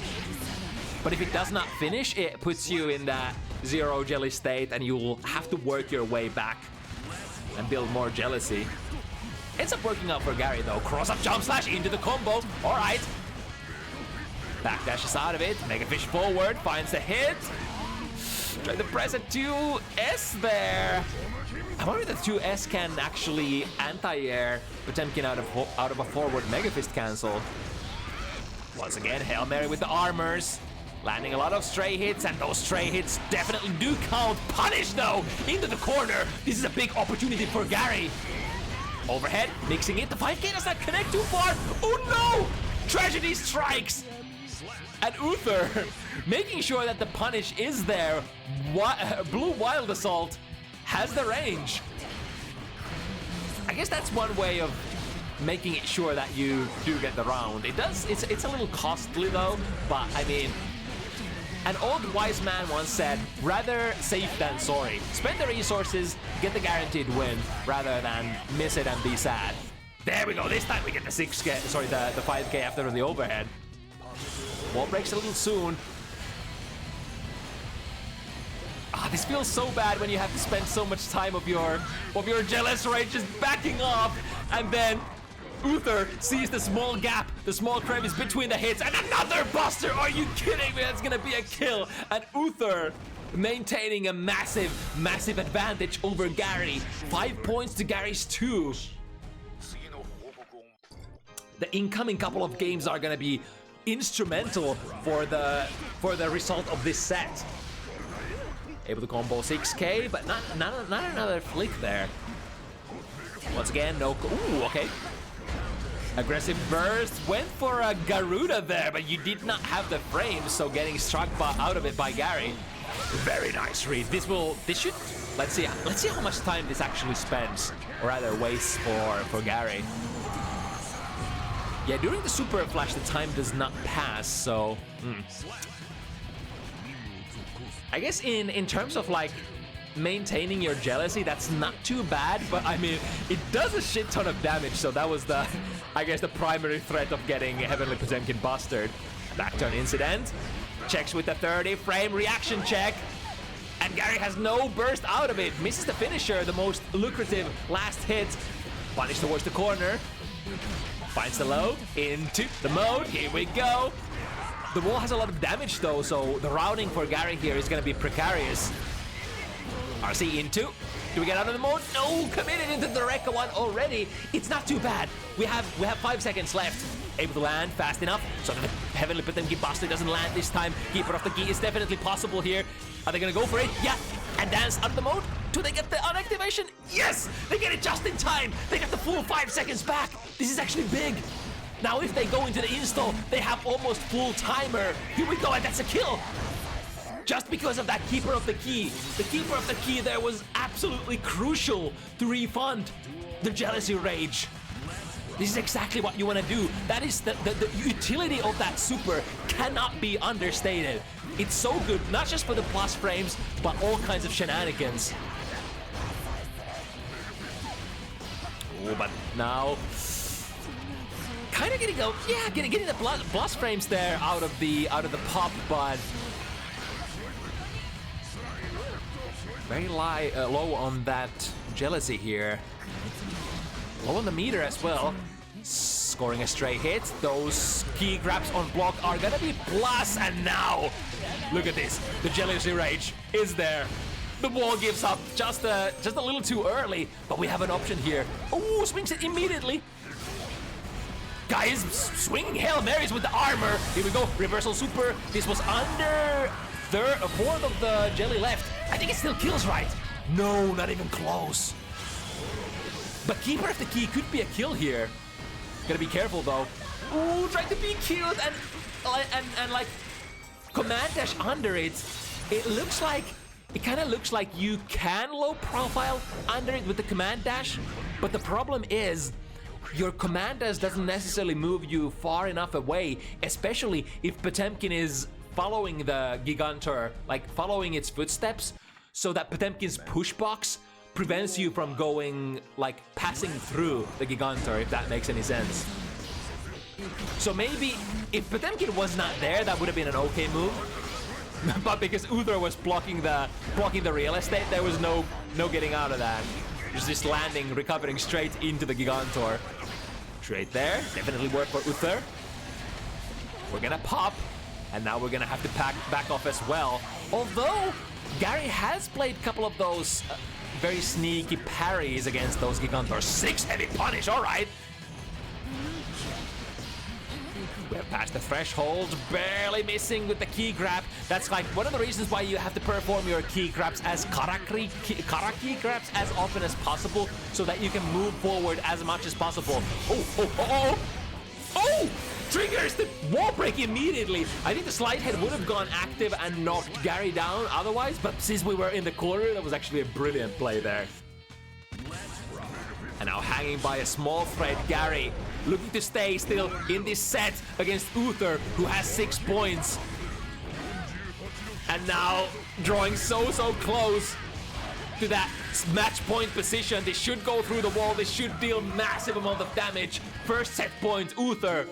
Are they gonna take it right here, right now? Or does Gary still have fighting power in them?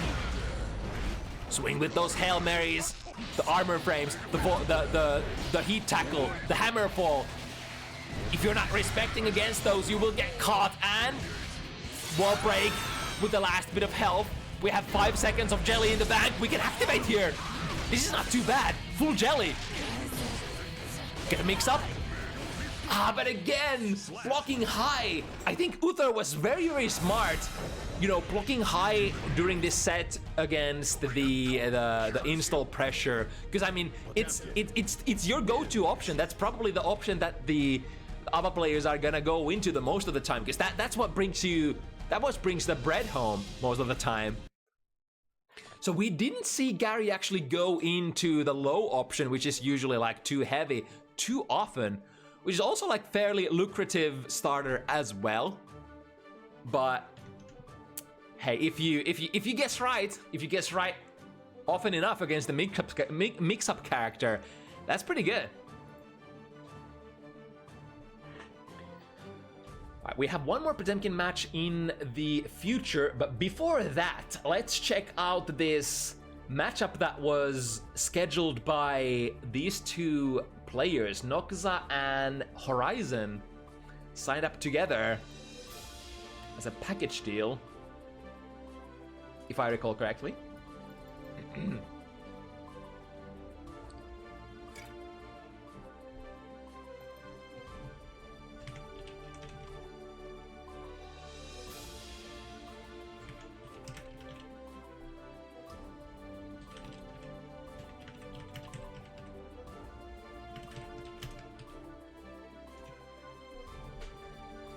It will be the third time that Horizon is gonna go up against a Slayer.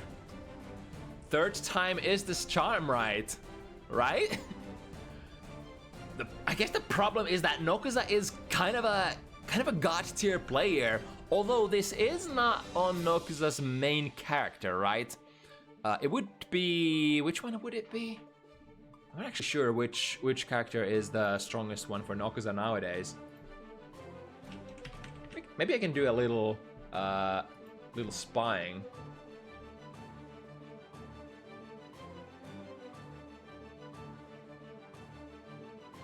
Yeah, it's surprisingly like the Elfeld and the Slayer seem to be at like decently same kind of level. I would have guessed that like I guess Nokuza just hasn't played Anji that much in the recent patches then.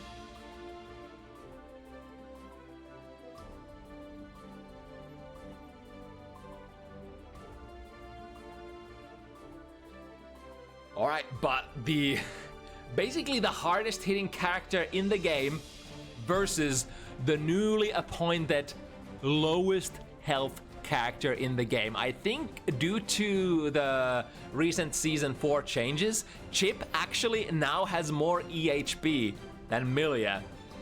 So there wouldn't be much more contrast than this.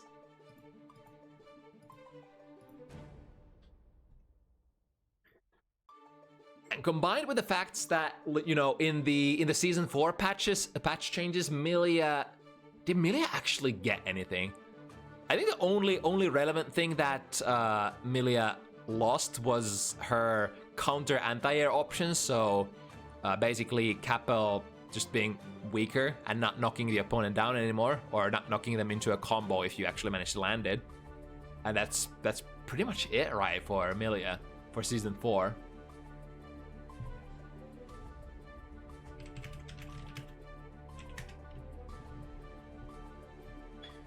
same applies for Slayer. Slayer wasn't changed either, but there is definitely a small sort of a little bit of a power level disparity if we strictly look at matchup charts and how the community perceives these characters.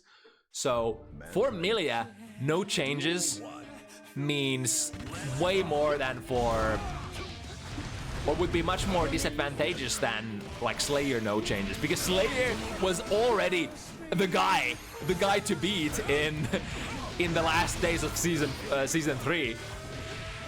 But let's see if Horizon has been able to gather some sort of new intel and way to fight this character. However, you know, this shit is still here. You take one decisive hit, you go into those pile bunker loops, you're probably gonna be out cold on 2 touches, maybe even 1, if you didn't have much life to begin with.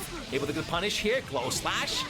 Milia still has a decent amount of corner carry capabilities, meterless. Well, straight into the disc, into the command grab. Ooh, all right. This is where Milia starts to shine. When you start chaining those hard knockdowns, make them guess. Although, yeah. And then making those very tricky, like even if your opponent is not necessarily blocking the disc, you can still make some really hard to block left rights happen with just the fact, the merit that you have your jump heavy and you have the double air dash ability that, you know, I think no other character in Guilty Gear Strive has at the moment, because, you know, Ino has it no longer and Dizzy has it no longer from the older games. Alright, with those big massive hydrogen bomb hits, Nokuza scoring the first hit. It's the contrast is definitely there. Horizon, when they get the hit, they need to mix it up like 4, maybe 5 times, depending on the caliber of hits that they're working with. And then when the Slayer gets the hit, oh no! When the Slayer gets the hit, oh no! Ow! Yeah, 2 is the magic number usually. All right, we're ready to throw those to the other side. We got the first hit, and then it's gonna be minus. Ooh, Nokuza tried to be a little greedy there. That bump ahead as well as it's late is gonna be -3 or -4, something like that. Of course, it can create kind of like a spacing trap kind of situation. Ow, that's a universe. It's another quick speed run for our vampire player. It really, the life really flashes past your eyes so fast when you're playing a speedster / pixie. All right, good block there. Nice, get the throw, and that allows you to set up a disc. Oh, what was that? Where opponent has no burst anymore. We get the mix up. Now 100 meter. However, remember that DOT, or rather the Super Mappa Punch, is what? Okay, that is pretty fast then, I guess. Beating out the Septum Voices at round start. I thought that would just land, but I guess the P Mappa is just too fast. Horizon ended up getting that round still in the end. Oh yeah, wanna burst that. Knocked out of the Artemis, but then another left-right hard bait on the burst. It does come out in the end. Counter hit. Oh, super. No way that kills, right? Please, guys. Okay. We have at least a little bit of extra health. A little bit, like a couple of extra interactions still in us. The extra interactions that were advertised for the advent of season 4. Nice, that spacing perfect for punishing Master's Hammer on the way down. That's gonna be punishable as well though. Doubling it up into the left rights and the Master's Hammers. God, that's nasty. The thing is, you might just die during the same pressure sequence if the Slayer player gets like a couple of good initial hits and then decides to maybe double it up and reset it in the middle of it. Like maybe into a P Dandy into a cross-up pile bunker or Master's Hammer. if any of those ranks as a counter hit, it's kind of over. Good 6P. If you don't have any other low profiling options that can beat Mappa, 6P always has your back no matter what character you are. Now the 6-6 cross up action. We know how the Slayer plays from past entries of Guilty Gear. Started with a pile bunker, knockdown in the corner. Master's Hammers is a miss. Very important thing. Be able to make those miss from Slayer players. If you block those, you're absolutely fucked. Nice to the other side. Get the hard knockdown, the best possible meaty disc, as long as you knock the opponent down with your 2D as Milia. Into frame trap Mirage. Last shaker, that's a thing, I guess. Ah, the 5D does not reach. And now we could be potentially looking at a kill. However, Horizon, no fear whatsoever, throwing Nokuza out of the pressure sequence. And we got a round. But the problem with fighting games is we need those rounds twice in a row. We need to make precision perfect work of the character who has massive health, massive damage, and massive, neutral skip as well. Also, howdy raiders from Dubs' stream. Welcome. We are on our, is this the 5th matchup of the evening? We got the Hydrogen Bomb versus the Coughing Baby. This is looking to progress really fast as was predicted. If Nokuza gets on the driver's seat, if Nokuza gets to dictate the pace of this match, it's gonna be like every round is gonna be over so fast. On the other hand, if Horizon is the one scoring the hits, the rounds are gonna last much longer because you need so many more hits as Milia to end a particular round. Rushing for the whiff punish, doesn't quite get it. As a result, too heavy into pile bunker. We're mixing though. This time, ooh, good, well placed 6P. I'm not sure which way Nokuza ended up 6Ping, but I mean, he knew. He got it right. Wire C plus frames go straight into 2 heavy. You already know it. One of the best starters you could ever land in Guilty Gear Strive, as long as it scores as a counter hit. Small chance here for Horizon still. However, that's not a meaty disc setup. That means we get the jab, we get the RPS, we get the even perhaps jump, depending on what you think the Milia player is gonna do. Very important ability to be able to distinguish between which setups are meaty and which setups are not. Nice little hit confirmed from the 5 heavy into. Ooh, that was not a true punish. But I think Horizon tried to wiggle their way out of there. And dire situation, close slash, yes indeed, we have one of the best close slashes in the game. In fact, both of these characters are close slash specialists, have very, very high reaching ones. Nokuza has the scent, smells the blood in the water, knows that the burst has to be coming, because next hit would be your doom. And speaking of doom, if Horizon does not, get some sort of, I don't know, what is it that Horizon can do here, other than just play freaking out of their mind? The sage wisdom is just don't get hit. But how can you? How can you? Oh, nice way of making yourself as unreachable as possible. Round start Artemis. There we're gonna be close slash. A little late though. Even though that guard crushes, it is minus, I think it's exactly -7, right? Or -8. So you will have to have your timing on points to get the punish there. Nice jump over. And then dancing. Look at this dance of the vampires. The classic backdash as well as the dandy step, able to give this character trajectories that you wouldn't necessarily see from other players. And when it works out, it looks absolutely disgusting. I guess that's a compliment. Alright, good start for Horizon here. Checking that they're not gonna press or do anything funny on the wake up. Hard knockdown. These are the rare rounds that have been working out for Horizon. However, went for a hard bait of some sort. But the problem is, if you're above them, Nokuza, no stranger, no fear of pressing the close slash. Ah, yes, the opponent is above me. Let me just press my best button. Ah, I was waiting for it! Don't quite have the meter to finish it up just yet. Found the hit, and then following up with a Master's Hammer. Big chip damage coming through. Nokuza blazing forward, and it looks like, unless some sort of miracle happens here, the third time is not the charm. Maybe it's the fourth time or the fifth time. But now, this time seems that Nokuza is the road roller. Ooh, that was a clever use of Mirage, going under the far slash there and getting a big punish. And that's not a small punish either. I think that was a close slash starter. It's like even a small fast character, I like pixie fast character like Milia can deal quite a lot of damage as long as you get the close slashes. It is the design philosophy of Strive after all that the close slashes do a lot of damage, and you know what else does a lot of damage?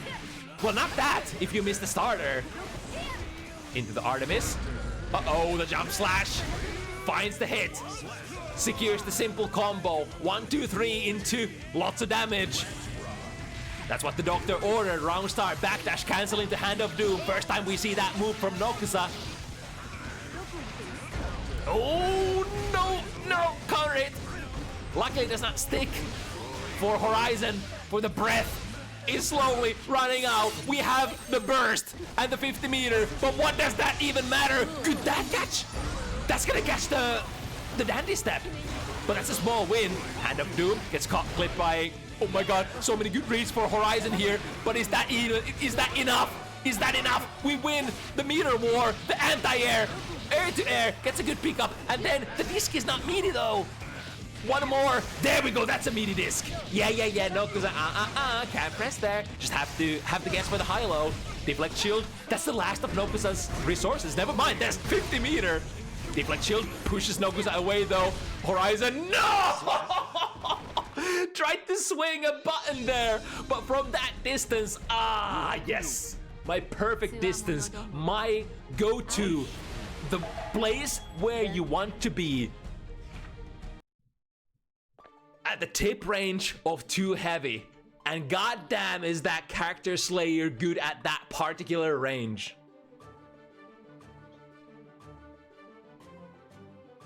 5-frame low crush, good combo potential, absolute TOD potential with a counter hit. What is not to love about that move?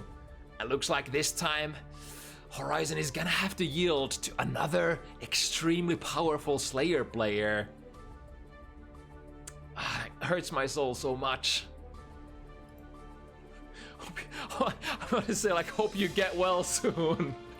I'll send flowers to the hospital. Oh god. Jeez. It's rough out here. It's really rough. Alright, we've got the third Potemkin matchup lined up next. It is the absolute OG. Only Exert players will remember ZoKHiZ, one of the grandfathers of Guilty Gear in Europe, in Finland. This guy doesn't get much OG than this. But this is a new generation of Guilty Gears, and ZoKHiZ really hasn't been able to achieve like the same amount of prestige. That goes kind of for a lot of the like old strongest players of the previous era. Like none of them really are there anymore, are they? Like I can't name a single top level player from Exert era that would be able to consistently get to like top 8s of prestigious online tournaments in the EMEA region at the moment, for instance. I guess like Uriel is one of those, although it's like Uriel is really good at Strive. I guess he was decent at Exert as well, but it was like a player that you wouldn't often see in brackets during Exert. Like other than that, it's like it's really hard to think about. But maybe that like there definitely have been attempts. Guys like ZoKHiZ, guys like myself, like we're definitely putting in the effort. And even though we represent that old guard that once was, maybe there will be a day that we will see one of those OGs securing the crown in the new style, the new era Guilty Gear that is Strive. But let's see how ZoKHiZ has been able to adapt his old main back. So of course, back in the day, always a big body player, always a Potemkin player. But ZoKHiZ really didn't like how Strive Potemkin ended up shaping out. So hopped off the Potemkin for a moment, played Nago, played Leo, played Asuka, played a couple of different characters, and now in Season 4, perhaps this is once again an iteration of Potemkin that has some of that old magic back. That remains to be seen.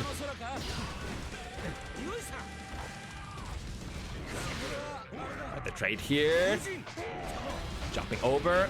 Yeah, respecting. I'm guessing like a lot of the times Potemkin. Like I wonder if with the new Buster, jump D straight into the Buster would be a thing. Speaking of the Buster, that's one, and then Pokey checks on the wake up 2P, used the 5-framer. And now the backdash overhead, available to characters who have backdashes that put you airborne, and go with it again. It's a very tricky kind of thingy. It does take you airborne, so you're not vulnerable to throws or anything. Slows down their frames and allows you to perform all sorts of nasty sequences depending on what your character is. That's not exactly like fully 100% knowledgeable on all the sequences that Anji can perform out of that. Ooh, dancing into the punish. The problem with Potemkin, every kind of whiff, every button that you whiff is very whiff punishable if your opponent is, you know, at least a little mobile. And maybe Anji not the most mobile character in the game, but still has decent reach for his buttons. And again, decent decision making as well for Pokey. Has the hunch for, you know, or rather knows that the burst has to come out soon. And RPS is at the right moment, in fact, at the last possible moment in the end. We're going to the heavy, and then the Buster. So the new feature for the whatchamacallit, the Fujin pressure is if you go for the fully charged Fujin, you can actually follow it up with another command immediately. Switch sides there. The RC, no kill though.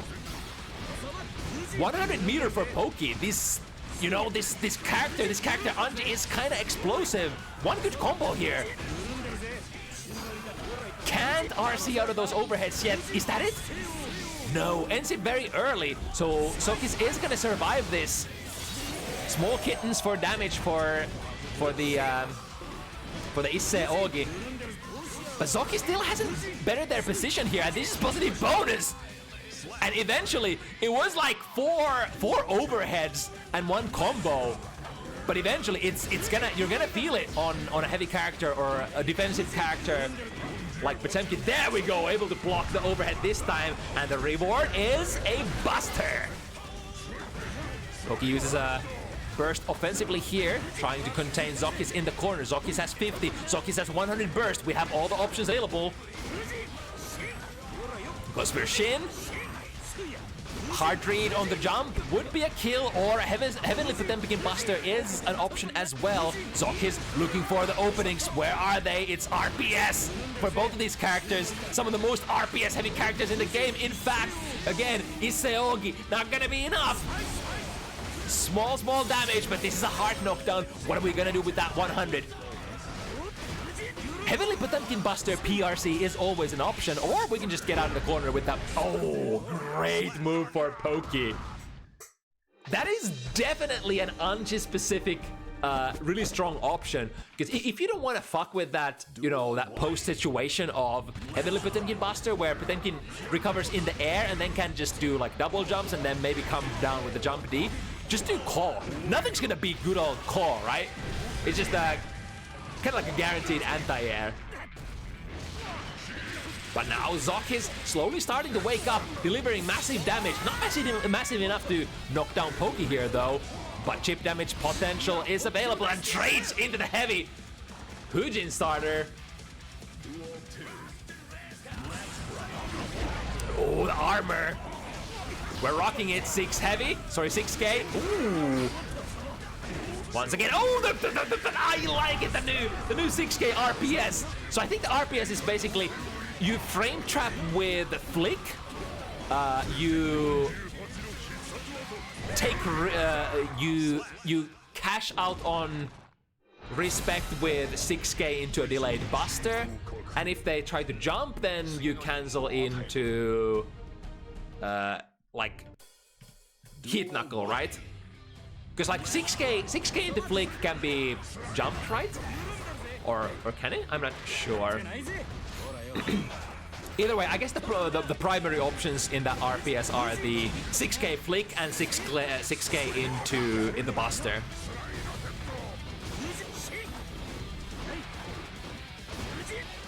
Right, goes for the plus frames again with Shin.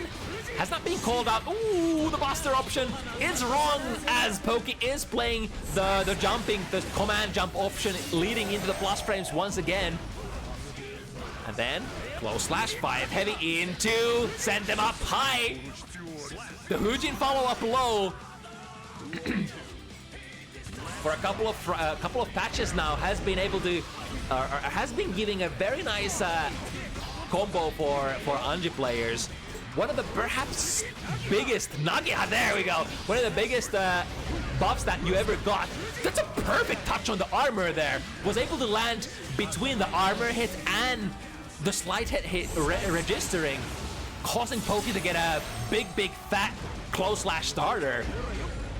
I wasn't able. Wait, I think ZoKHiZ actually was playing the PRC correctly, but the problem was that Poke was delaying their meaty so much. So the RPS is definitely like, if you, it tried to, I think that was a parry super, right? So big win on RPS there for ZoKHiZ. YRC plus 10 time to press my own offense. ZoKHiZ says no, I don't want to take that. Let's play it in the corner and a Shin again. I guess Heat Knuckle is a hard read option on that as well, but I'm not 100% sure. Like, what's the... Is there a reaction option? Is Potemkin jump good enough to jump after, like, Shin? Yeah, that's a clever way of getting yourself out of the corner, I guess. And now Poke. Poke with the clever moves too! Using a combo pad that switch sides. And now Poke already has so much meter. This is so nasty. Going into the hard knockdown positive bonus with this much meter. Hell, ZoKHiZ needs a YRC or something. Deflect shield. Something to make it stop. Or maybe they're just gonna take it to the next round. YRC is the option here. Wait, huh? I think the Buster was just too far that time. So not working as a defensive option, unfortunately.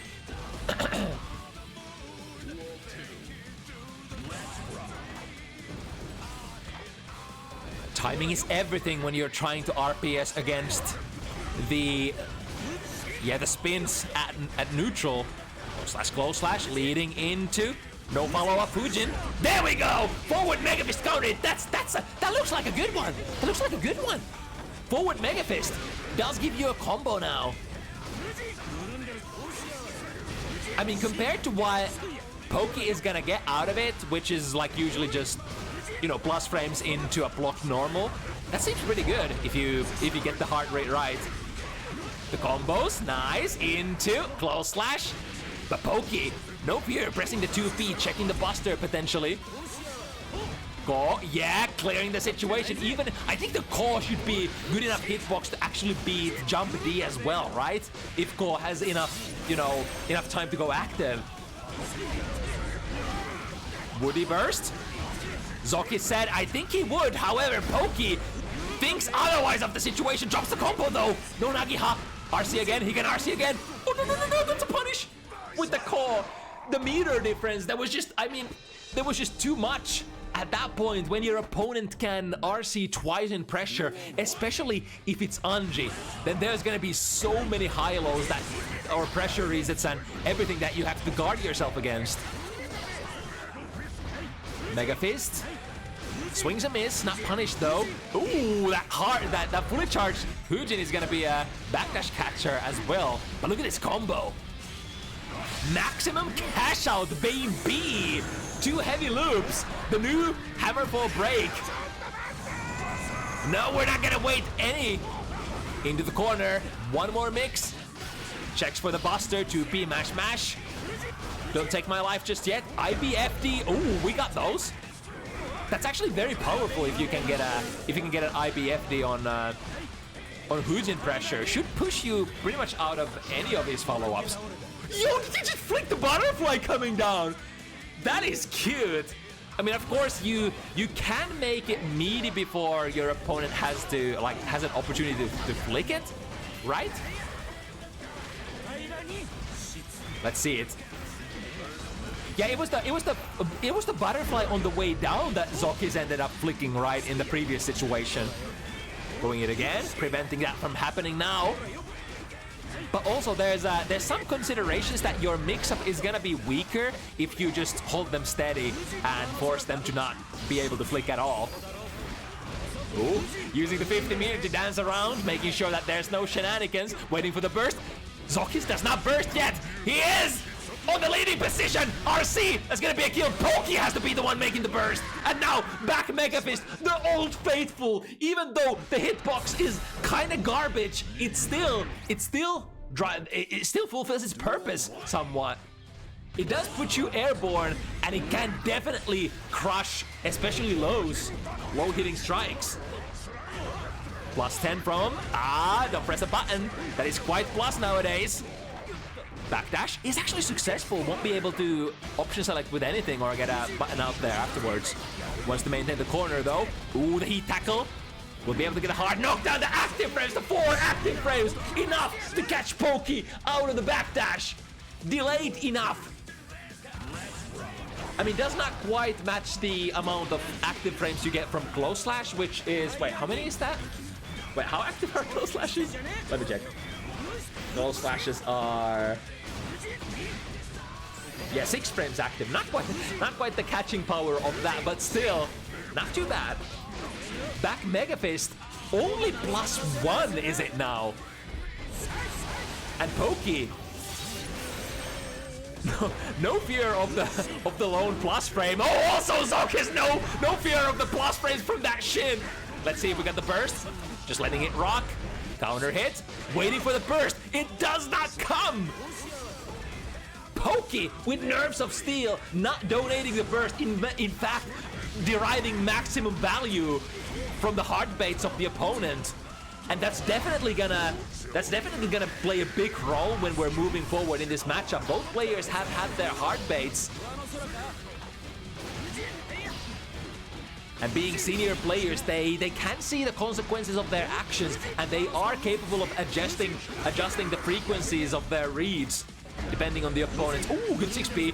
However, a little hard to combo afterwards. 5 heavy, yeah, it's slow, especially with the slowed RC there. 2S into knockdown butterfly setup, into another throw. Oh, we're gonna cash out. Pokey said, I think I have enough, but he didn't actually. No whip punish there. Is that heat tackle? That's nice option for Pokey. Sees the potential heat knuckle option and determines, all right, I'm high enough in the air where I can still double jump. I can still escape it. Nah, he still gets the close slash, even though the opponent is in a kind of funny position. Close slash. But Potemkin, one of the most plus close slashes in the game, I think, with ooh, still slides in the fish. I think even if you PRC from touching the armor, the mid-array is still like uncontestable, right? So especially Potemkin, if you don't have a DP or something, there's just nothing you can do about it.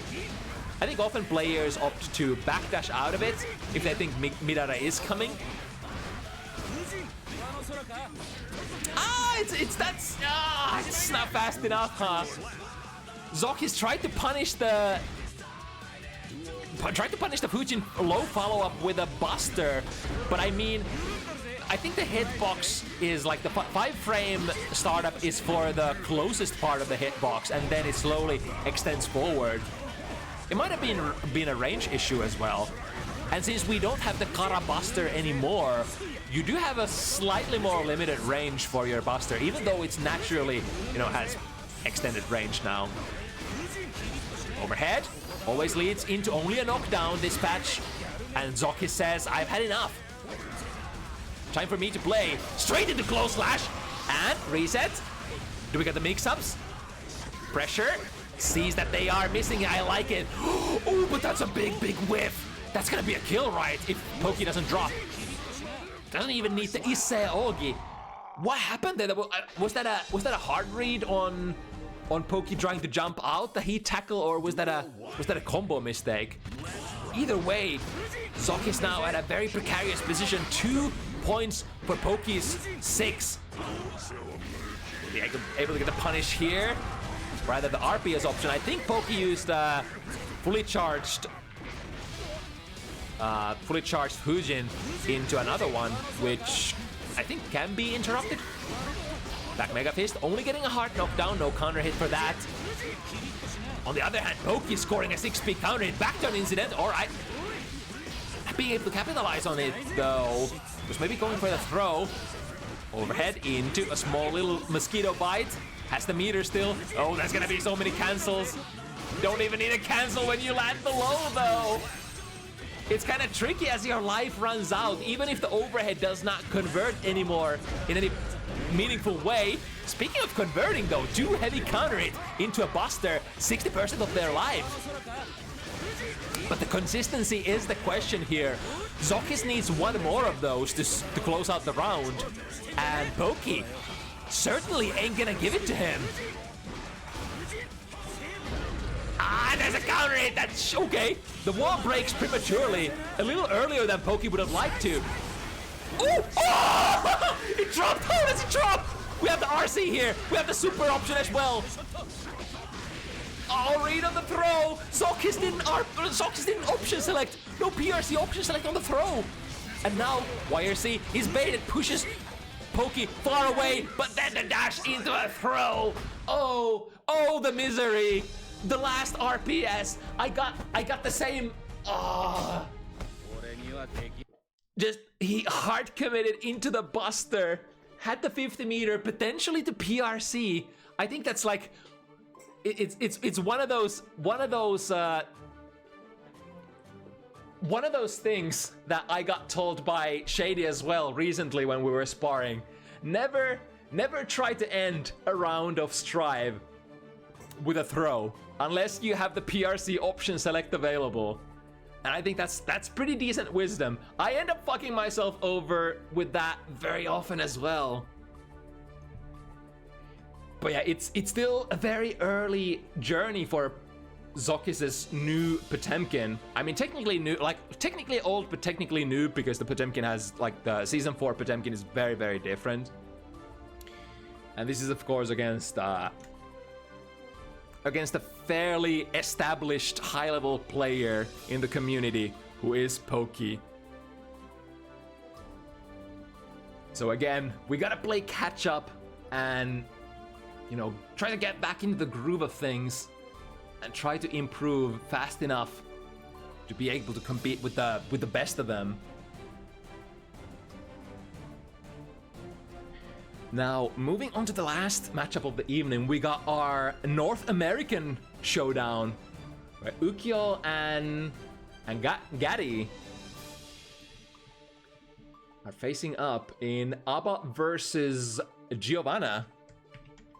Let's see if our contenders are already awake or not.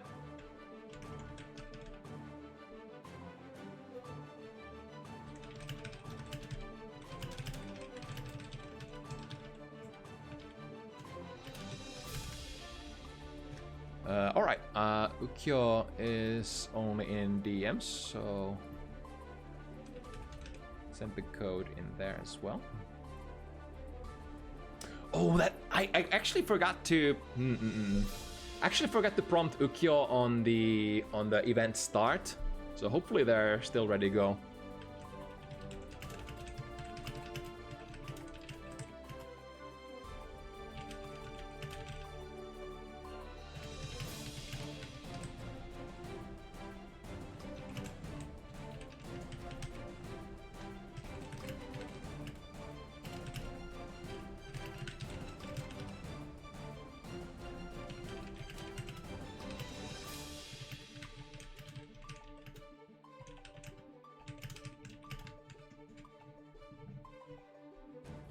That's my bad. It's hard to remember that you also gotta DM the players who are not on the server. So we're gonna see if Ukyo and Gary are still available. It is rather early for North American contenders, of course. We start at roughly 6 p.m. or rather 5 p.m. Central European time, which is rather early to the North American contenders. So we usually try to set up the North American players towards the end of the roster.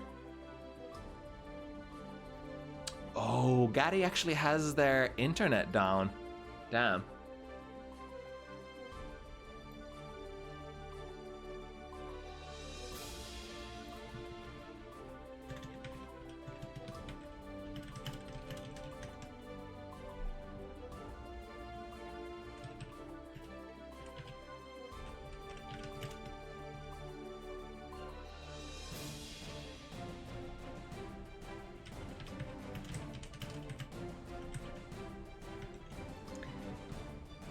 So tragedy strikes and Gary currently is out of internet at their home. So looks like we're gonna have to postpone this for now, and that would mean that we are ending rather early tonight, which is technically fine by me because like I've had a long tournament weekend, right? At least it was a blessing in disguise. At least I didn't quite make it to top 8. I got eliminated on my top 8 qualifier to reinstall top 8 by Nagoriluki. So that meant I could sleep in, I could stay home and prep bounty hunters and, you know, didn't have to rush it. But still, I'm fairly tired, so in a way I'm kind of relieved that we get away with just 6 matchups tonight. It's a tough work. Anyway, let's see what options we have at this time of the day. Why is Twitch not working with me? Hello? Wait, I can't browse Guilty Gear Strive category? Is that right?